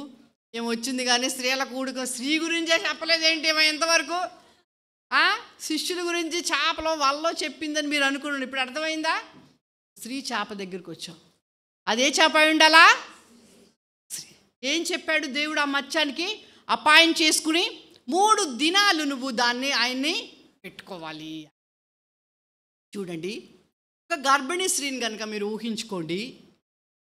ఆ చేప యోనాన్ని పెట్టుకొని ఇలా ఇలా కదిలిందనుకోండి, యోనా ఏమైపోతాడు? ఎముకలు ఇరిగిపోతాయి. అర్థమైందా? ఒకవేళ ఆ యోనా అదేంటి ఓడలన్నీ తిరుగుతూ ఉంటాయి కదా, దాని తోకతో ఇట్లా అందనుకోండి ఓడ బద్దలైపోద్ది. అవునా? అయితే ఆ ఓడలోంచి సరుకంతా కూడా వేసేశారు, కింద పడేస్తారు కదా, సరుకంతా కూడా చేపలన్నీ బిలిబిలా వచ్చి చక్కగా ఆహారాన్ని ఉంటుంది. కానీ దేవుడు నియమించిన చేప మాత్రం అది ఆహారం ఎందుకు తినదు? యోనా లోపల ఉంటాడు, ఆహారం తింటే ఏమవుతుంది? దానికి అరగదు, యోనా కూడా డ్యామేజ్ అవుతాడు. దేవుడు ఏం చెప్పాడు? ఆహారం అపాయింట్మెంట్లో కొన్ని షరతులు ఇచ్చాడు దేవుడు. నియమించినప్పుడు దాన్ని నియమించుకున్నాడు, కొన్ని షరతులు దేవుడు చెప్పాడు. అయితే ఆ ఆజ్ఞ ప్రకారం ఆ తిమింగలం ఏం చేసిందండి? చేపలన్నీ వచ్చి ఆ కింద పడేసిన బస్తాల్లో ఆహారం అంతా తింటా ఉన్నాయి. పాపం కొన్ని చేపలు దీన్ని ఎక్కిరిస్తున్నాయి. పిచ్చి మొహం దాన్ని, నువ్వేంటి ఆయన చెప్పిన మాటైనా శుభ్రంగా వచ్చి తిను. ఫ్రెష్ గోధుమలు విసిరేశారు, ఫ్రెష్ ఎవలలు వేసేశారు, ఫ్రెష్ గడ్డి వేసేశారు, రా అని చెప్పేసి పక్కనున్న చేపలన్నీ కూడా వీటిని ఆశపడలేదండి. దేవుని ఆజ్ఞ కోసం అది ఆశపడలేదు, ఆహారానికి అది ఆశపడలేదు. లోకంలో కూడా మనల్ని విశ్వాస జీవితంలో మనం జీవిస్తూ ఉన్నప్పుడు మన ఇరుగు పొరుగు వారు మన కట్టడలు, మన విధులు, మన పరిస్థితులు చూసి చాలామంది హేళనగా మాట్లాడతారు. ఏం జరిగిందమ్మా నీకు? దేవుని నమ్ముకున్నావు కానీ ఏమేం జరిగింది నీకు?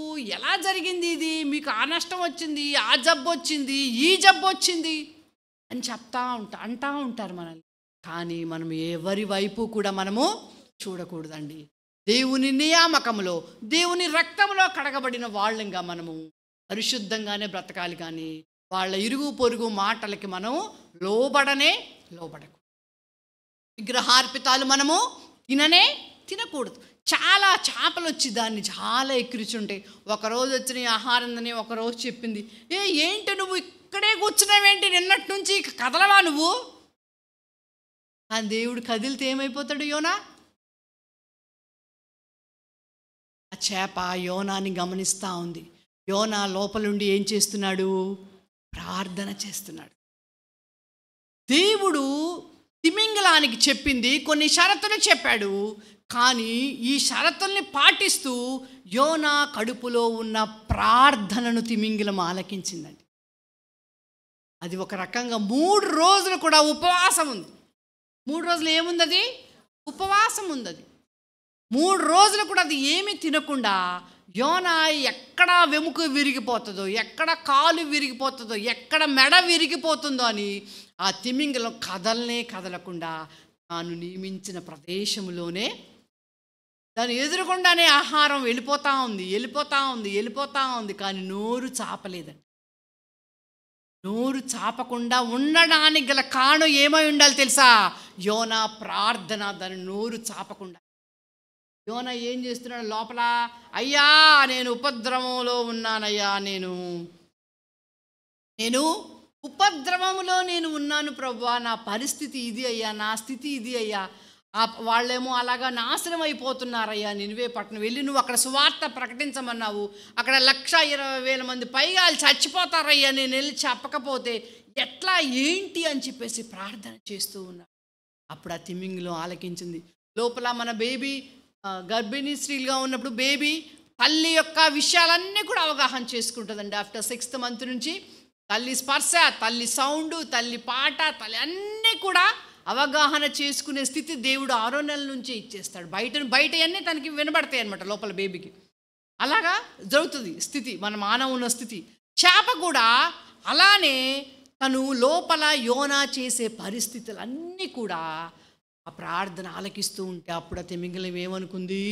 అయ్యా, పట్టణానికి వెళ్ళాలి యోనా, అక్కడ జనము నశించిపోతాడు, దేవుడు ఆ పట్టణాన్ని నాశనం చేయాలనుకుంటున్నాడు, అది నాశనం అయిపోతే ఎలాగా, పాపం యోనా వెళ్ళి ప్రకటించాలి, లేకపోతే వాళ్ళు నాశనం అయిపోతారు అని చెప్పేసేసి యోనా ప్రార్థనను అది ఆలకించిందండి. ఆలకించి యోనా కదులుతున్నా కూడా, యోనా మెదులుతున్నా కూడా, దానికి ప్రక్కటెముకలు గుచ్చుకున్నా కూడా, యోనా పాదాలు తొక్కినా కూడా, మోకాళ్ళతో తొక్కినా కూడా ఆ తిమింగలం ఏం చేసింది? దేవుని ఆజ్ఞకు లోబడి దేవుని ఆజ్ఞను ఆమె అది మేరనే మేర. సంగమా, ఎంతకాలం నుంచి దేవుని సన్నిధికి వస్తున్నాం? దేవుడు మనకిచ్చిన ఆజ్ఞలు మనం ఏది పాటిస్తున్నాం? దేవుడు మనకు చెప్పిన వాక్యాన్ని ఏది పాటిస్తున్నాం? దేవుడు మనకు చెప్పిన వాగ్దానాలని మనం ఏది నెరవేర్చగలుగుతున్నాం? ఒకటి గుర్తుపెట్టుకోండి, ఒక మాట చెప్తాను చూడండి. మనం ఎప్పుడైనా కూడా దేవుని వాక్యాన్ని మనం నెరవేర్చినప్పుడు మాత్రమే వాగ్దానం నెరవేరుది. గుర్తుపెట్టి మళ్ళీ చెప్తున్నాను వినండి. దేవుని వాక్యం ఎప్పుడైతే మనం నెరవేర్చగలుగుతామో దేవుని వాగ్దానాలు కూడా మన యందు నెరవేరుతాయి. భక్తుల జీవితాలు కనుక మనం గమనించుకుంటే, వాగ్దానాలు చేసిన భక్తుల జీవితాలు కనుక మనం గమనించుకున్నట్లయితే వాళ్ళందరూ కూడా వాక్యాధార బ్రతుకులుగా బ్రతికారు. కాబట్టి దేవుడు చేసిన వాగ్దానాలు వాళ్ళ జీవితాల్లో నెరవేరినాయి. అవి ఎప్పటికైనా నెరవేరినవండి. మనం అప్పటిదాకా బతకాలి ఈ వాక్యం కోసం. వాక్యం మనలో జీవించాలండి, అంతే. వాక్యం మనలో జీవించాలి. అందుకే పౌలు గారు ఏమన్నారు? నేను కాదు బ్రతికేది, క్రీస్తే నా యందు బ్రతికేది. ఎందుకు అనగలిగాడు? నేను యేసుక్రీస్తు యొక్క ముద్రలు నేను ధరించుకొని ఉన్నాను అంటాడు పౌలు గారు గలతీ రాసిన పత్రిక ఆఖరి అధ్యాయం ఆఖరి వచనంలో. నేను క్రీస్తు యొక్క ముద్రలు ధరించుకొని ఉన్నాను. మనం ఏ ముద్రలు ధరించుకుంటున్నామండి? ఒట్టు లేకపోతే క్రిస్టియన్స్ అని అంటున్నాం. నోరు తెలిస్తే, మన ఫేస్ చూస్తే ఎలా వాక్యం కనబడుతుందా ఇతరులకి? ఆ గ్రేషియస్ కనబడుతుందా? ఆ ప్రవర్తన కనబడుతుందా? మనం ఆజ్ఞలను పాటించినప్పుడు మనలో అవి కనబడతాయి. ఆజ్ఞలను పాటించినప్పుడు గుర్తుపెట్టుకోండి, అవమానాలు కూడా వస్తాయి. ఆజ్ఞలు పాటించినప్పుడు అనారోగ్యాలు కూడా కలుగుతాయి. ఆజ్ఞను పాటిస్తూ ఉన్నప్పుడు, అంటే వాక్యాన్ని నెరవేరుస్తూ ఉన్నప్పుడు, వాక్య ప్రకారం తూచా తప్పకుండా మనం నడుస్తూ ఉన్నప్పుడు, మనం చేయగలిగిన వాక్యపు నెరవేర్పు మనం చేయాలి అండి. ఇప్పుడు కీర్తన గ్రంథంలో ఒక మాట అంటాడు దావీదు గారు. ఏమంటాడంటే, నా ఆస్తిలో భాగమును, నా ఆదాయంలో దశమ భాగం ఇవ్వమని ఉంటుంది. ఉంటుందా తెలుసా ఆ వాక్యం మీకు? నా ఆస్తిలో భాగం, నా ఆదాయంలో దశమ భాగం ఇస్తామా ఇవ్వవా? ఇస్తాం. ఆదాయంలో భాగం ఇస్తావా? ఆస్తిలో భాగం ఇస్తావా దేవునికి?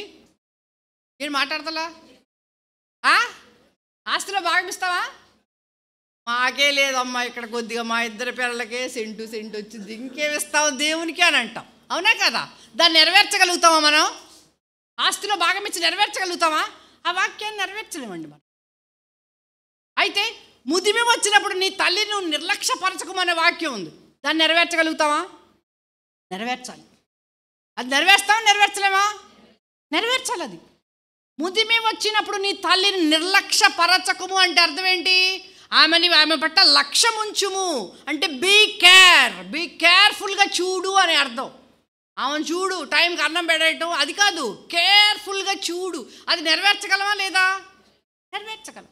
వాక్యాన్ని మనం నెరవేర్చగలిగిన వాగ్దానాలు, మన వాక్యాన్ని నెరవేర్చాలండి. అప్పుడు వాగ్దానాలు మనకి మీకు నూరంతలుగా ఆస్వాదిస్తారని చెప్తాడు కదా. అది చెప్పదా? అవి వచ్చేస్తాయి, అవి మనకు చెప్పక్కర్లా, దేవుడు ఆటోమేటిక్గా వచ్చేస్తాయి వెనకాల పడి. వాక్య ప్రకారం మనం పరిగెడుతుంటే వాగ్దానాలు మన వెనకాల పరిగెడతా ఉంటాయి. ఇంకొక విషయం కూడా చెప్తాను చూడండి.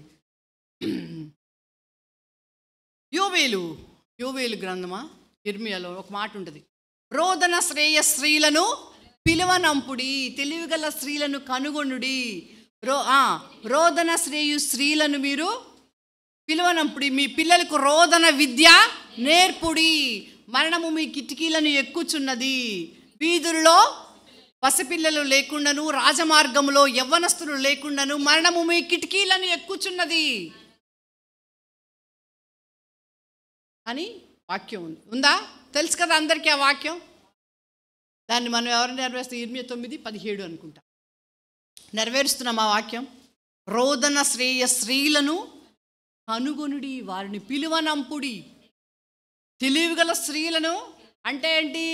రోదన చేసే స్త్రీలు తెలివి కలిగిన వాళ్ళు అని అర్థం. అర్థమైందా నేను చెప్పింది మీకు? రోధించే స్త్రీలు తెలివి కలిగిన వాళ్ళు అని అర్థం. రెండు పక్క పక్కన ఇచ్చాడంటే అర్థం ఏంటి? అది వాళ్ళైనా ఉండాలి, వాళ్ళు వీళ్ళైనా ఉండాలి, అలా అయి ఉండాలి. అయితే రోదన చేయని స్త్రీలు ఎటువంటి వాళ్ళు ఇప్పుడు చెప్పండి? తెలివి లేని వాళ్ళు. ఆ వచనాన్ని మనం నెరవేర్చగలమా లేదా? రోదన శ్రేయ స్త్రీలు అనే వచనం నెరవేర్చగలమా లేదండి? నెరవేర్చాలి. ఇంతమంది మీకు మనకి డోక్రా గ్రూపులు ఉన్నాయా? ఉన్నాయి. ఇంకా చేయుత గ్రూప్ ఉంది, చేయుత ఉంది కదా, ఉంది. ఆ గ్రూపులో మన పేరుందా? ఆధార్ కార్డులో మన పేరుందా? జనాభా లెక్కల్లో మన పేరుందా? కదా. అన్నిట్లోనూ వాళ్ళు ఇప్పుడు మోడీ గారు ఏదో హెల్త్ కార్డులు ఇచ్చారు, అది ఉందా? మనకి ఉంది. మన కుటుంబం అంతా ఉన్నారా?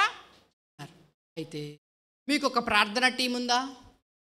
నువ్వు ఒక ప్రార్థన టీంలో ఉన్నావా? నీకు ఒక ప్రార్థనా సమూహం ఉందా? నీకు ఒక ప్రార్థనా గ్రూపు ఉందా? ఏ గ్రూపుని, ఏ ప్రార్థనా గ్రూపు నీకు?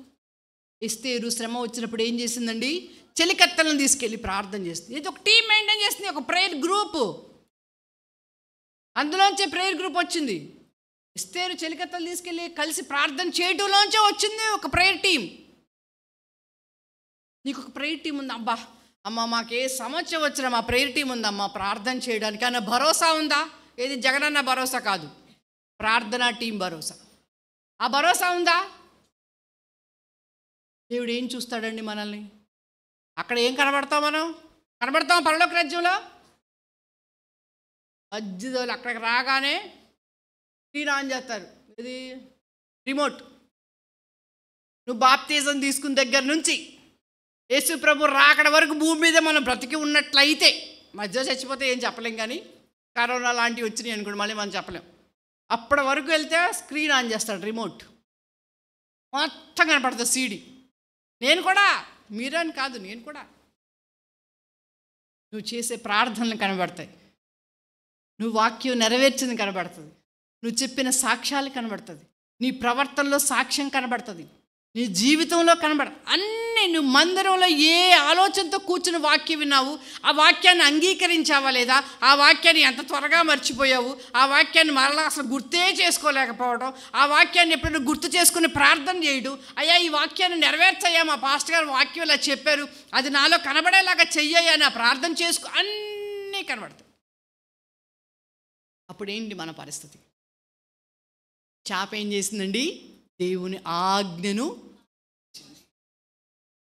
మనము కూడా దేవుని మాటల్ని, దేవుని ఆజ్ఞను మనము పాటించేవారిగా. దేవుని ఆ ఆజ్ఞ అంటే ఏంటి? వాక్యమే. ఆ వాక్యం మనల్ని ఏం చేస్తుంది? వాక్యాన్ని మనం పాటిస్తూ ఉన్నప్పుడు, వాక్యాన్ని మనం ధ్యానిస్తూ ఉన్నప్పుడు, వాక్యాన్ని గురించి ఇతరులకి మనం ప్రకటిస్తూ ఉన్నప్పుడు మనలో ఏం జరిగిద్దో చూడండి. హెబ్రీయులకు వ్రాసిన పత్రిక అదేం చేస్తుంది మనల్ని?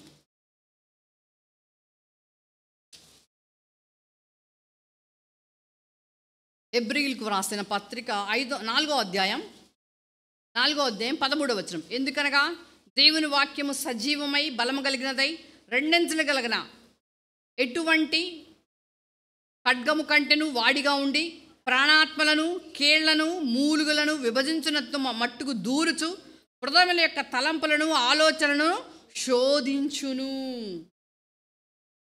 వాక్యం మనలో కనబడినప్పుడు, వాక్య ప్రకారం మనం జీవిస్తూ ఉన్నప్పుడు, వాక్యాన్ని మనం ధ్యానిస్తూ ఉన్నప్పుడు, వాక్య ఆధారాల్ని, వాక్య వచనాల్ని మనం అవలంబిస్తూ అనుసరిస్తూ ఉన్నప్పుడు ఏమవుద్దంటే అది మనకి సజీవమై బలము కలిగినదే. ఎలాంటి బలము ఏమిస్తుంటే వాక్యం మనకి?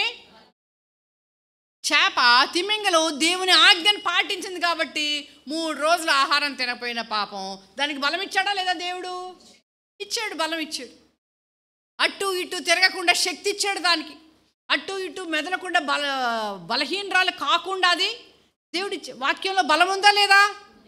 ఎంత బలం ఉంది మీకు? ఎంతకాలం బలం ఉంది మీకు అంటే వాక్యాన్ని విన్న సంవత్సరాలు. మీరు క్రీస్తును అంగీకరించిన దగ్గర నుంచి, బాప్తీస అనుభవం పొందిన దగ్గర నుంచి మీరు విన్న వాక్యం తూకవేయండి. తూకవేస్తే ఎంత వస్తుంది? ఓ లారీ వచ్చిందా రాదా? లారీ రాదా? వాక్యం విన్నది అనుకుందాం. మీరు ఒక క్రైస్తవ కుటుంబంలో పుట్టారండి. పుట్టిన దగ్గర నుంచి వాక్యం వింటున్నావా లేదా? వింటాం వాళ్ళు. అదంతా తూకం వేయండి. ఇప్పటిదాకా వేస్తే ఎంత వస్తుంది? ఒక లారీ వచ్చింది వాక్యం అంతా. ఆ లారీ వాక్యంలో మనం ఎంత అనుసరించాం? ఎంత బలం వచ్చింది మనకి? అది చూస్తాడు దేవుడు. ఆ వాక్యం ఏం చేస్తుందంటే మనకి బలాన్ని ఇస్తుంది. మళ్ళీ ఏం చేస్తాయి? రెండంచులు కలిగిన ఎటువంటి ఖడ్గము కంటెను వాడిగా ఉండి. ఆగండి. రెండంచులు కలిగిన ఖడ్గము కంటే వాడి. రెండంచులే అసలు సూపర్ ఖడ్గం అది, ఇక దానికి తిరుగులేదు. కానీ దానికంటే కూడా వాడిగా ఉండి అంటే అర్థం ఏంటి అంటే సైతానుడు ఇచ్చే అగ్ని బాణాలు ఉంటాయి చూసారా మనకి. సాతానుడు ఇచ్చే అగ్ని బాణాలు శోధిస్తూ ఉంటాడు కదా మనల్ని. ఆ వాక్యం ఏం చేస్తుంది? ఫైట్ చేసిద్ది అనమాట వాటి మీద. మనలో విశ్వాసంలో మనల్ని నిలబెట్టిద్ది, నిరీక్షణతో నిలబెట్టిద్ది, ఆధ్యాత్మికంగా మనల్ని ఎదిగింప చేసిద్ది, నిరాశ నిస్పృహలు లేకుండా చేస్తుంది అనమాట. వాడిదే అగ్ని బాణం. అసలు ఆ అగ్ని బాణం కంటే కూడా ఇది వాడిగలిగిన ఖడ్గం అట. అది వాడిగలిగిన ఖడ్గం అంటే ఏ వైపు నుంచి కూడా దాన్ని మనం చేసినా కూడా అది ఛేదించగలదనమాట ఆ ఖడ్గం. అయితే ఆ వాక్యం అగ్ని బాణం వేసినప్పుడు సాతానుడు ఆ వాక్యం మనలో ఏం చేస్తుంది? జయించేలాగా మనకి బలాన్ని ఇస్తుంది. సైతానుడు ఇచ్చే శోధనలు మనల్ని ఏం చేస్తండి? జయించేలాగా చేస్తుంది. ఇంకా ఏముందో చూడండి. ప్రాణాత్మలను, కీళ్లను, మూలుగులను విభజించునంత మట్టుకు దూర్చు. బావోయ్, మెడిసిన్ కూడా అంత లోపలికి వెళ్దాము, ట్యాబ్లెట్ కూడా. వాక్యం ఏం చేస్తుందంట? ప్రాణాత్మలను, ప్రాణము ప్లస్ ఆత్మ అంటే ప్రాణాన్ని కాపాడిద్దండి, ఆత్మని కూడా కాపాడి. మన కరోనాలో ఎంతమంది చచ్చిపోయారు. మనమంతా ఎవరు ఇప్పుడు? కరోనా బ్యాలెన్స్ శేషం. మనం కరోనాకి మిగిలిన గొప్పోళ్ళవని ఉంచరా ఇక్కడ దేవుడు మనల్ని. మనతో పని ఉంది ఆయనకి. అమ్మా నువ్వు సరి చేసుకో, అప్పుడు పిలుస్తా నేను. సరి చేసుకోవడానికి ఉంచాడు, కానీ అన్నీ సర్దుకోవడానికి ఉంచరా దేవుడు మనల్ని. అన్నీ కూడబెట్టుకోవడానికి ఉంచరా దేవుడు మనల్ని. అన్నీ కూర్చుకోవడానికి ఉంచరా దేవుడు మనల్ని. మన ఆత్మలను సరిచేసుకోవడానికి దేవుడు మనల్ని ఇంకా ఇక్కడ ఉంచాడు. ఎందుకంటే సరైన ఆత్మ లేకుండా పరలోక రాజ్యం చేరం, నిత్య నరకాగ్నికి వెళ్తాం. ఇంత బతికి నిత్య నరకాగ్నిలో ఎలా కాలిపోతాం? దేవునికి ఇష్టం లేదు. ఎందుకు? తన రక్తం ఇచ్చి మనల్ని సంపాదించుకున్నాడు కాబట్టి. ఆయనకి మనం నిత్య నరకాగ్నికి వెళ్ళటం ఆయనకి ఇష్టం లేదు. కాబట్టి ఆయన మనల్ని సరిచేసుకోండి అమ్మ వాక్యం చేతని ఇట్లాంటి కుడికులు సత్యం గారి చేత పెట్టించారు. నేర్చుకుని వాక్యాన్ని నెరవేర్చండి, వాక్యం కోసం బ్రతకండి. వాక్యం కనబడాలి మన జీవితంలో. మనం ఎవరమో కనబడకూడదు, మనం ఎటువంటి వారమో కనబడకూడదు, ఎంత స్థితి కలిగిన వాళ్ళమో కనబడకూడదు. మనలో ఎంత వాక్యం ఉందో కనబడాలి మన ప్రవర్తన. అది దేవుడు కోరుకు. అయితే వాక్యం ఏం చేస్తుందంట? ఆత్మలను, ప్రాణాన్ని కూడా కాపాడిద్ది, ఆత్మను కూడా కాపాడుద్ది. ఇంకా ఏం చేస్తుందంట? కీళ్లను మూలుగులను విభజించి ఎందులోకి వెళ్ళిపోద్ది? వెముకల్లోకి కూడా వెళ్ళిపోద్ది. వెముకల్లోకి కూడా వెళ్ళిపోద్దండి వాక్యం. బోన్ మ్యారో క్యాన్సర్ వచ్చింది ఇప్పుడు. వెముక మూలుగులోకి క్యాన్సర్ అన్నమాట. దానికి మందు లేదు, చచ్చిపోవటమే. ప్రభు కనికరిస్తే బ్రతకడం. అని మన వాక్య ప్రకారం కనుక మనం జీవించినట్లయితే, ఒకవేళ ఇన్ కేస్ బోన్ మ్యారో ఏదైనా మనకైతే కూడా దేవుడు మనల్ని, అది వాక్యం. నాకు తెలిసిన ఒక భక్తుడు ఉన్నారు, ఒక విశ్వాసి. ఆయన మంచి గవర్నమెంట్ గెజిటెడ్ ఆఫీసర్ ఆయన. అయితే ఆయన యేసు ప్రభు నమ్ముకున్నాడు. తన దైనందిక అంటే ఉద్యోగరీత్యా ఎక్కువగా బైబిల్ చదవలేకపోయాడు అనమాట. సండే వెళ్ళటం రావటం అలా చేస్తూ ఉండేవాడు. తను రిటైర్డ్ అయిపోయిన తర్వాత బాగా బైబిల్ చదవటం నేర్చుకున్నాడు. అరే, నేను ఇట్లాంటి గొప్ప గొప్ప సత్యాలను మిస్ అయిపోయాను వాక్యం చదవకుండా ఇంతకాలం, కాబట్టి నేను వాక్యాన్ని బాగా మంచిగా చదువుకోవాలి నేను అని ఆయన బాగా వాక్యం చదవాలి అనుకుని ఎంతో 72 రోజుల్లోనే ఎంత రోజుల్లోనే బైబిల్ ముగిచ్చేయటం, మళ్ళీ బైబిల్ చదవటం, మళ్ళీ ముగిచ్చేయటం, మళ్ళీ బైబిల్ చదవటం. అందులో దేవుడు ఆయనకి మాట్లాడినవి, ఆయనకి కీళ్ళవాతం వచ్చింది. ఆయన ముందే ఉంది కీళ్ళవాతం, మెడిసిన్ వాడుకుంటూ ఉన్నాడు. దానికి ఈ వాక్యం చదవటంలో అద్భుతకారుడు అంటే దేవుడు. ఆయనకి ఆ కీళ్ళవాతం పోయింది. డాక్టర్ దగ్గరికి వెళ్తే మందులు మానేయండి మీరు అన్నారంట డాక్టర్ గారు. మీరు మందులు వేసుకోమాకండి, మీ చెయ్యి ఇటు వెళ్ళిపోతుంది, ఇటు పక్కది. ఇంతమంది చెయ్యి నా పైకి ఇలా ఎత్తేవాళ్ళు కాదు. ఎవరైనా పిలిస్తే ఇలా తిరిగి ముఖం ఇలా తిరిగి మనిషి అంతా తిరగాలి, మెడ ఇలా తిప్పేవాళ్ళు కాదు. అటువంటి స్థితిలో ఉన్న ఆయన సాక్ష్యం చెప్పాడండి. నేను స్వయంగా విన్నాను ఆ సాక్ష్యం, అందుకే చెప్తున్నాను. ఆయన కీళ్ళను ఏం చేసింది వాక్యం. నాకు ఈ వాక్యం గుర్తొచ్చింది. ఆయన చెప్తే, అమ్మో వాక్యం నిజమే, కీళ్లను కూడా అది విభజించి స్వస్థత ఇస్తుంది. మీరు ఎప్పుడైనా అర్ధరాత్రి వేళ అనారోగ్యంతో భరించలేని బాధను ఎప్పుడైనా అనుభవిస్తే వాక్యాన్ని కంటతా పడతాం. నేను అమ్మా నొప్పితోనో బాధపడతాంటే అప్పుడెక్కడ కంటతా పడతాం అంటారా మీరు? అప్పుడు కంటతా పట్టమని కాదు, రోజు కంటతా పట్టండి ఒక్కొక్క వచనం. అప్పుడు నొప్పి వచ్చినప్పుడు చదువుకోండి. అర్థమైందా నేను చెప్పింది? రోజు 1-2 వచనాలు కంటతా పెట్టండి. మనకి నొప్పి, అర్ధరాత్రి వేళ ఎవరిని లేపలేము, హాస్పిటల్కి వెళ్ళలేము, హాస్పిటల్కి వెళ్తే మోసపోతాము, అంత డబ్బులు లేదు మన దగ్గర. వాక్యం అక్కడతా పట్టిన వచనాలన్నీ గుర్తు చేసుకోండి.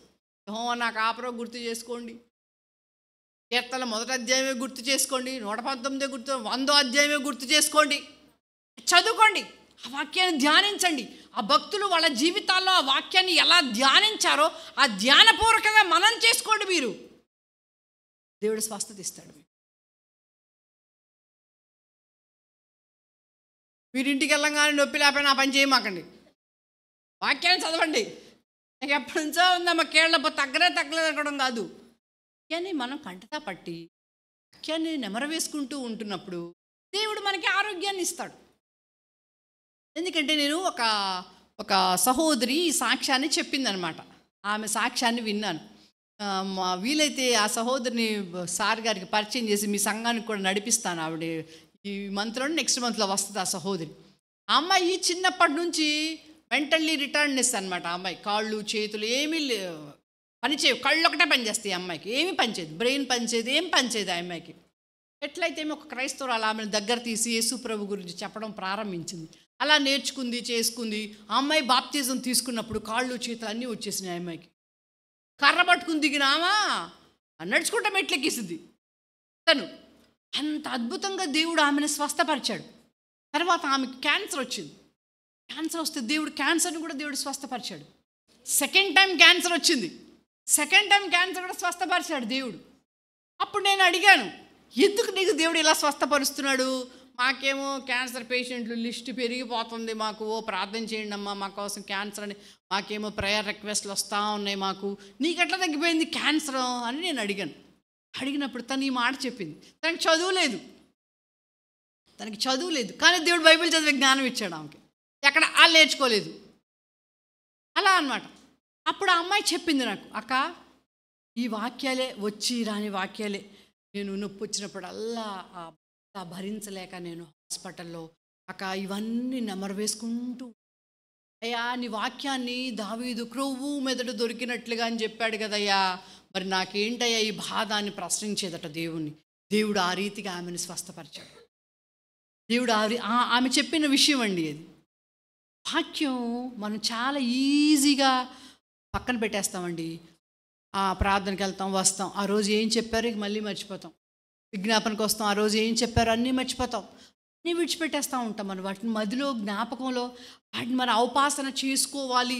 ట్యాబ్లెట్లు ఎంత కరెక్ట్గా వేసుకుంటామో వాక్యం అంత కరెక్ట్గా అనుసరిస్తున్నామా లేదా అనేది మనం గమనించు. అవునా కాదా? అవును. డాక్టర్ ఇది వేసుకోపోతే నీకు పట్టేసిద్దమ్మా అన్నాడు అనుకో, ఏం చేస్తాం? మర్చిపోయి 2 సార్లు కూడా వేసేసుకుంటాం. మళ్ళీ కాలు పట్టేసిద్ది, చేయి పట్టేసిద్ది, 2 సార్లు వేసా కూడా వేసేసుకుంటాం మర్చిపోయి. వాక్యం కూడా మనం అంత కరెక్ట్గా మనం అనుభవించాలి అండి. తిమింగిలం ఆజ్ఞను విన్నది, ప్రయాసపడిందండి, కష్టపడింది. ఆ 120,000 మంది నినివే పట్టణస్థుల కోసం యోనా ప్రార్థన విని ప్రయాసపడింది. తర్వాత యోనా బయటకు వచ్చి అక్కడికి వచ్చి ఆయన సువార్తను ప్రకటిస్తాడు. వాళ్ళందరూ కూడా వాక్యం మనల్ని ఇతరులను రక్షించేలాగా చేసింది. వాక్యం మన వాక్యాన్ని అనుసరిస్తూ ఉన్నప్పుడు ఇతరుల్ని మనం దాంట్లో ప్రయాస ఉంటుంది. మనం డెలివరీకి ఎంత ప్రయాస, ఎంత కష్టం. ఇప్పుడు కానీ మనకి దేవుడు ఒక చక్కని బిడ్డనివ్వడు. దేవుని కోసం మనం ప్రయాసపడలో, ఒక ఆత్మని రక్షించడంలో కూడా చాలా ప్రయాస ఉంటుంది. ఆ ప్రయాసలో మనము గెలవాలండి. ఒక్క ఆత్మని ఇప్పటి నుంచి ప్రార్థన చేసుకోండి. అయ్యా సంవత్సరానికి ఒక్కళ్ళైనా నేను దేవుని సన్నిధి ప్రార్థన చేసుకుంటే దేవుడు తప్పకుండా సహాయం చేస్తాడు మీకు. చిన్నప్పటి నుంచి నా స్నేహితురాలు వచ్చింది ఇక్కడికి, అన్యురాలు, నాతో క్లాస్మేట్. అప్పటి నుంచి ప్రార్థన చేసుకుంటూ ఉండేదాన్ని అమ్మాయి గురించి. దేవుని సన్నిధికి రావాలి అని అడుగుతూ చెప్తూ ఉండేదాన్ని. తర్వాత దేవుని సన్నిధికి వచ్చింది, దేవుడు పట్టుకున్నాడు, తన కుటుంబాన్ని అంతా రక్షించుతాడు. తను ఇంకో సహోదరుని తీసుకొచ్చింది మందిరానికి, తను కూడా తన కుటుంబాన్ని అంతా రక్షించింది. వాక్యం అలా ఆశ మనలో ఉన్నప్పుడు, ప్రయాస మనలో ఉన్నప్పుడు కార్యాన్ని దేవుడే జరిగిస్తాడు. ప్రార్థన చేసుకోండి, మీరు ప్రతిదీ ప్రార్థన చేసుకోండి. దేవుడు తప్పకుండా ప్రతి అవసరత తీరుస్తాడు. దేవుని కోసం చేసే మనం ప్రయాసపడే ప్రతి ఆలోచనను కూడా దేవుడు నెరవేరుస్తాడు. అయితే అయిపోయింది, నేను ముగింపు టైంకి వచ్చేసాను. మనము మొదటగా ఏం చూసాము? ఆహారంగా మారిన చేప, అవసరాలు తీర్చిన చేప, ఆజ్ఞను విన్న చేప. సరే, సంఘంలో దేవుడు మనల్ని ఉంచాడు, ఆహారంగా ఇతరులకు మాదిరికరంగా ఉండాలి. అలాగే దేవుడు మన అవసరాలు కూడా తీర్చేవాడిగా దేవుని కోసం మనం అలా బ్రతుకుతాము. తర్వాత దేవుని ఆజ్ఞలను కూడా మనము అలాగే పాటిస్తున్నాం. అయితే పాటించిన తర్వాత మనం ఏమవుతాం చూడండి. ఇదే మత్తయి సువార్త 13వ అధ్యాయం. అయిపోయింది, ముగింపుకి వచ్చేసాను. ఇదే మత్తయి సువార్త 13వ అధ్యాయం. మనం ఏమనుకున్నామండి? గంప అనే సంఘములో అనుకున్నాం. గంప అనే సంఘము, లోకము అనే వల అనే లోకంలో నుంచి మనల్ని దేవుడు ఏం చేశాడు? గంప అనే సంఘంలో దేవుడు మనల్ని ఉంచాడు అని చెప్పాం. అయితే ఉంచబడిన మనము, గంప అనే సంఘంలో ఉంచబడిన మనం ఇప్పుడు ఏమవుతామో చూడండి. ఈ మత్తయి సువార్త 13వ అధ్యాయం 47వ వచనం చూడండి. మరియు పరలోక రాజ్యము సముద్రములో వేయబడిన నానా విధములైన చేపలు పట్టిన వలను పోలియున్నది. అది నిండినప్పుడు దానిని దరికి లాగి కూర్చుండి మంచి వాటిని గంపలో చేర్చి చెడ్డ వాటిని బయట పారవేయుదురు. అలాగే యుగో సమాప్తి దినమున జరుగును. దేవదూతలు వచ్చి నీతిమంతుల్లోంచి దుష్టులను వేరు చేయును. వీరిని అగ్నిగుండంలో పడవేయుదురు. అక్కడ ఏడ్పును పండ్లు కొరుకుటయు. తేలిపోయిందా మన సంగతి? ఇప్పుడు మనం ఎక్కడున్నాం? ఏ గంపలో ఉన్నాం మనం? దేవుడు మనల్ని ఏం చేస్తాడంట? వలలో ఉన్న చేపలుగా ఉన్న మనల్ని, గంపలో ఉన్న సంఘంలో ఉన్న మనల్ని మళ్ళీ ఏం చేస్తాడు? వేరు చేస్తాడు. దేవుడు మనల్ని వేరు చేసి మంచి చేపలన్నింటినీ ఒక గంప అంటే సార్వత్రిక సంఘంలో మనల్ని కలుపుతాడు. దేవుని కడబూర స్వరం వినే సంఘంలో మనల్ని ఏకం చేస్తాడు. దేవుని దూతల స్వరాన్ని వినే సంఘంలో, సార్వత్రిక సంఘంలో మనల్ని ఉంచుతాడు. మిగతా వాటిని ఏం చేస్తాడంట? సరిగ్గా లేకుండా ఉన్న వాళ్ళని ఏం చేస్తాడు? బయట పారవేస్తాడు. అందుకే మనం సంఘంలో సంఘ క్రమానికి, సంఘ విధానాలకి, సేవకునికి ప్రతి విషయంలో లోబడి ఉండాలి. మనం ఇది కాకపోతే ఇంకో సంఘం, ఇది కాకపోతే ఇంకో సంఘం అనుకోకూడదు. మనం వాళ్ళు ఎక్కడున్నా కూడా అక్కడే ఉంటారు, అక్కడ నుంచి ఇంకో చోటకి వెళ్ళిపోతారు. ఎప్పుడైతే సంఘాన్ని ఆనుకుని సంఘం మీతో స్థిరంగా, కష్టం వచ్చినా నిష్టం వచ్చినా, మానవులం కాబట్టి కష్టాలు ఇబ్బందులు వస్తాయి, రాకుండా ఉండవు. వచ్చినా కూడా గతం సంఘం నీకు ఏం చేసింది అవి మర్చిపోతారు. గతం నీ కోసం సంఘం ఏం ప్రార్థన చేసింది అది మర్చిపోతారు. సంఘం నీకు ఎంత ప్రయాసపడింది నీ కష్టంలో అది మర్చిపోతారు, వెళ్ళిపోతారు. అలా వెళ్ళతే సార్వత్రిక సంఘములో యేసు ప్రభు రక్తధారలో ఎక్కడ కడగబడి, ఎక్కడ బాప్తీజ అనుభవం పొంది, ఎక్కడ దేవుడిని ఏ సంఘంలో నాటాడో అక్కడే లేపబడతాడు. అర్థమైందా? ఇక్కడ కూడా ఏమంటున్నాడు? అన్నీ చేస్తాడు, మంచి చేపలన్నింటినీ, మిగతా వాటిని అన్నిటినీ కూడా. మనం ఏ స్థితిలో ఉన్నాం? సంఘం దేవుని కడబూర స్వరం విని దేవుడు వేరు చేయబడిన గంపలో ఉన్నామా, లేకపోతే బయట పారవేయబడిన గంపలో ఉన్నామా?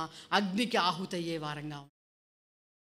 మన చేష్టలు, మన క్రియలు, మన పద్ధతులు, మన విధానాలు ఎలా ఉన్నాయి? ఈ మధ్యకాలంలో అయితే యవ్వనస్తులు చాలా విపరీతంగా సెల్ ఫోన్ ఎడిక్షన్స్కి చాలామంది చాలా పాడైపోతున్నారు. అవునా కాదా? చాలామంది సెల్ ఫోన్స్ వల్ల చాలా చాలా చాలా చాలా పాడైపోతున్నారు. అది కొంతవరకు ఆకర్షణలు మాత్రమేనమ్మా. యవ్వనస్తులు గుర్తుపెట్టుకోండి, స్త్రీలు సహోదరులు గుర్తుపెట్టుకోండి. నేను ఒక ప్రశ్న వేనా? నిన్న మొన్న ఎంతసేపు ఫోన్ చూసావు? ఎంతసేపు బైబిల్ చదివావు? ఎంతసేపు ప్రార్థన చేసావు? నువ్వు ఫోన్ చూసే టైం ఎంత? నువ్వు ప్రార్థించే టైం ఎంత? నువ్వు వాక్యాన్ని ధ్యానించిన టైం ఎంత? అంటే వాక్యాన్ని చదివిన టైం ఎంత? ఏది ఎక్కువ టైం తీసుకుంటుందండి చెప్పండి? ఫోన్. దేవుడు లెక్కలో చూస్తాడండి, అవన్నీ లెక్కలో చూస్తాడు అవన్నీ. ఫోన్ లేకపోతే మనకి పని జరగదు, నిజమే జరగదు. అని అది ఎంతవరకు? దేవుని మహిమార్థం వరకే దాన్ని వాడాలి. మనం ఆకర్షించేస్తుంది. ఫోన్ ఓపెన్ చేస్తే, యూట్యూబ్ ఓపెన్ చేసేస్తే మనకి వంటలని ఆకర్షించేస్తుంది. అవి ఇంట్లో చెయ్యం, పెట్టాం, ఓ చూసేస్తాం, చెయ్యం, చేస్తాం అన్నీ. ఓ దాని తర్వాత ఇది, దీని తర్వాత ఇది, ఈజీగా, అబ్బా ఈజీగా, టేస్టీగా అని చెప్తా ఉంటారు వాళ్ళు. ఇదేంటో చూద్దాం, ఇదేంటో చూద్దాం, ఇదేంటో చూద్దాం. టైం ఎంత వేస్ట్ చేసేస్తాము. వంటలేగా అనుకుంటాం మనం, కానీ కాదు. సైతానుడు నీ సమయాన్ని అక్కడ దొంగిలిస్తున్నాడు. సైతానుడు పరిశుద్ధాత్మ దేవుడు నీలో లేకుండా చేస్తున్నాడు. పరిశుద్ధాత్మని ఆవరింపు నీకు దూరం చేస్తున్నాడు. పరిశుద్ధాత్మ కార్యాలు నీలో జరగకుండా చేస్తున్నాడు ఆ ఫోన్ వల్ల. ఆ ఇంట్లో కుటుంబంలో దేవుని కార్యాలు మనం అనుభవించకుండా చేస్తూ ఉన్నాడు. దేవునికి ఇష్టం లేనిది ఏది చేసినా కూడా పరిశుద్ధాత్మ దేవుడు మనతో ఉండండి, గుర్తుపెట్టు. ప్రభు అందుకే పొద్దున్నే లేచి, ప్రభు పరిశుద్ధాత్మని కార్యాలతో ఈ దినమంతా నన్ను నింపండి ప్రభు అని మనం ప్రార్థన చేసుకోవాలి. నా నోరు పరిశుద్ధాత్మని ఆవరింపుతో నా నోరు ఈ దినమంతా తెరవండి ప్రభు. అయ్యా నా నోటి మాట ఇతరులకి జ్ఞానవచనాలు తెలియగలుగునట్లు, నా నోటి మాట ఇతరులకి బోధపరచగలిగినట్లు, కృపగల ఉపదేశం నా నోటిలో నుంచి రాగలుగునట్లు అని మనం ప్రార్థన చేసుకోవాలి. అప్పుడు దేవుడు మనల్ని సైతానుడు వేసిన అగ్ని బాణాలు అవన్నీ మనకి గుచ్చుకోకుండా దేవుడు చేస్తాడు. ప్రార్థనలు వేసిన దగ్గర నుంచి పిల్లల పరీక్షలు, పిల్లల పెళ్ళిళ్ళు, రుణాలు అన్నీ, ఏమేమి లోన్స్ కట్టాలో, ఏమి ఈఎంఐ కట్టాలో అవి చేసుకోవాలని కాదు. కానీ మనల్ని మనం సైతాను బంధకాల్లో పోకుండా పరిశుద్ధాత్మని బంధకాల్లో మనం బంధించబడే వారిగా కనబడాలి అంటే ముందు మనల్ని గురించి మనం ప్రార్థన చేసుకోవాలి. అయ్యా, ఈరోజు దుష్టుని దూరపరచండి నా నుంచి, కోపాన్ని తొలగించండి నా నుంచి. కోపం చాలా పాపం చేపిస్తుంది. కోపాన్ని నా నుంచి తొలగించండి ప్రభువా. కోపం వల్ల పరలోక రాజ్యం కూడా పోగొట్టుకుంటాం. ముందు అది ప్రార్థన చేసుకోండి. ఎక్కువ స్పీడ్గా మనలోంచి బయటకు వచ్చేది ఏంటి? హైయెస్ట్ స్పీడ్లో జీటీ ఎక్స్ప్రెస్ కంటే కూడా ఏమొచ్చింది బయటికి? కోపం. మనం చేసుకోవాలి. ప్రభువా, కళ్ళు మూసుకోండి, చిన్న ప్రార్థన చేసుకుందాం. ఇక్కడ నుంచి వెళ్ళిపో. విన్న వాక్యాన్ని ప్రభువా, వాక్యం విన్నాం ప్రభువా, మీరు మాతో మాట్లాడారు, మమ్మల్ని దర్శించారు. అయా, సార్వత్రిక సంఘంలో మేము చేర్చబడగలిగినట్లు, అయా నా నాయన బయట పారవేయబడే గంపలో మేము ఉండకుండా, అయా అగ్నిగుండానికి మేము పోకుండా ప్రభువా, అయా మీ వాక్యపు వెలుగులో మమ్మల్ని ఉంచండి. వాక్యాధార బ్రతుకులుగా మమ్మల్ని ఉంచండి ప్రభువా. వాక్యానుసార జీవితంలో మేము నడవగలిగినట్లు మీరు మాకు సహాయం చేయండి ప్రభువా అని మీ హృదయాలను మీరు పరిశీలన చేసుకోండి ప్రభువా. ఈ దినం మీరు మాతో వాక్యంతో సంధించినందుకు వందనాలు ప్రభువా. వాక్యంతో మమ్మల్ని దర్శించినందుకు వందనాలు ప్రభువా. అయ్యా, మా జీవితాలు వాక్యపు అడుగు జాడల్లో మమ్మల్ని ఉంచండి ప్రభువా. వాక్యం ముందుండాలి, ఆ వాక్యం మీద మా అడుగు ఉండాలి ప్రభువా. వాక్య ప్రవర్తన మాలో కనబడాలి ప్రభువా. అయ్యా అని ప్రతి ఒక్కళ్ళం కూడా అయ్యా సార్వత్రిక సంఘంలో నీతో మేము ఎత్తబడే వారిగా, ఎత్తబడే గుంపులో మేము జీవించగలిగిన వారిగా అయ్యా మా జీవితాలు ఉండగలిగినట్లు ప్రభువా మీరు మాకు సహాయం చేయండి ప్రభువా అని ఒక చిన్న ప్రార్థన పరిశుద్ధాత్మని ఆవరింపు నాకు దయచేయండి. పరిశుద్ధాత్మ నా యందు తొలగించద్దు ప్రభువా. ప్రతిదినం పరిశుద్ధాత్మని నీడలో నన్ను జీవింపచేయండి. పరిశుద్ధాత్మని యొక్క బంధకాల్లోనే నన్ను బంధించండి ప్రభువా. లోకంలో నేను బందీని కాకుండా, సెల్ ఫోన్కి నేను అడిక్ట్ కాకుండా, సెల్ ఫోన్లో చూడవలసినవి నేను చూడగలిగినట్లు, సెల్ ఫోన్ కూడా నీ మహిమార్థమే నేను వాడబడగలిగినట్లు అయా నన్ను సంఘంలో నన్ను ఉంచండి ప్రభువా అని ఒక చిన్న ప్రార్థన. మిమ్మల్ని మీరు సరి చేసుకున్న వాళ్ళు, ఇంతవరకు కూడా ఎవరైనా హృదయంలో మిమ్మల్ని చేర్చుకోకపోతే, యేసు ప్రభుని సొంత రక్షకునిగా మీలో ఎవరైనా కూడా ఇంకా అంగీకరించకపోయినట్లయితే నరకానికి పోకుండా ప్రభువా నేను కూడా పరలోక రాజ్యంలో ప్రభువా అయా నా నాయన మీతో పాటు కూర్చుండగలిగినట్లు ప్రభువా నాకు మీరు సహాయం చేయండి, నా హృదయంలోకి రండని ఒక చిన్న ప్రార్థన అయ్యా మీరు ప్రార్థన చేసుకోండి. ప్రార్థన చేసుకున్న వాళ్ళు మరి మీటింగ్ అనంతరం సేవకుని మీరు కలవండి, ఆయన మీకు ప్రార్థన చేస్తారు. అంతేకాదు ఎవరైతే వాక్య ప్రమాణాలు లేకుండా, ఉజ్జీవం లేకుండా నిర్జీవంగా బతికే స్థితిలో మీరు ఉంటున్నప్పుడు, దేవుడు మిమ్మల్ని దర్శించినప్పుడు, దేవుడు మీతో మాట్లాడినప్పుడు సరైన జీవితంలోనికి మీరు నడిపించబడగలిగినట్లు ఒక చిన్న ప్రార్థన చేసుకుని ఎక్కడి నుంచి లేచి వెళ్ళండి. దేవుడు మీ జీవితాలను మరి సమర్థవంతంగాను పరలోక రాజ్య వారసులుగాను దేవుడు మిమ్మల్ని చేయును గాక. చిన్న ప్రార్థన చేసుకుందాం. సర్వోన్నతుడా, పరిశుద్ధుడా, గనుడా, మహోన్నతుడా, మీ ఘనమైన నామానికి వందనాలు, స్తోత్రాలు. మీరు మాతో మాట్లాడిన మాటలను బట్టి మీకు వందనాలు ప్రభా.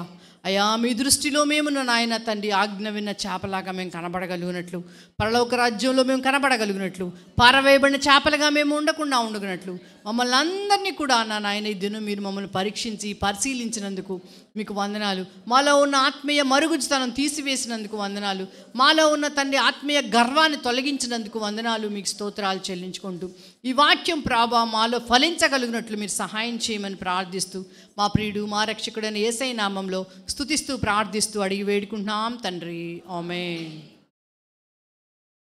అందరికీ వందనాలండి. మరి నన్ను ప్రేమించి ఆహ్వానించిన సంఘానికి, సేవకురాలకి, మరి సత్యం గారికి మా హృదయపూర్వకమైన వందనాలు నేను ఇస్తున్నాను.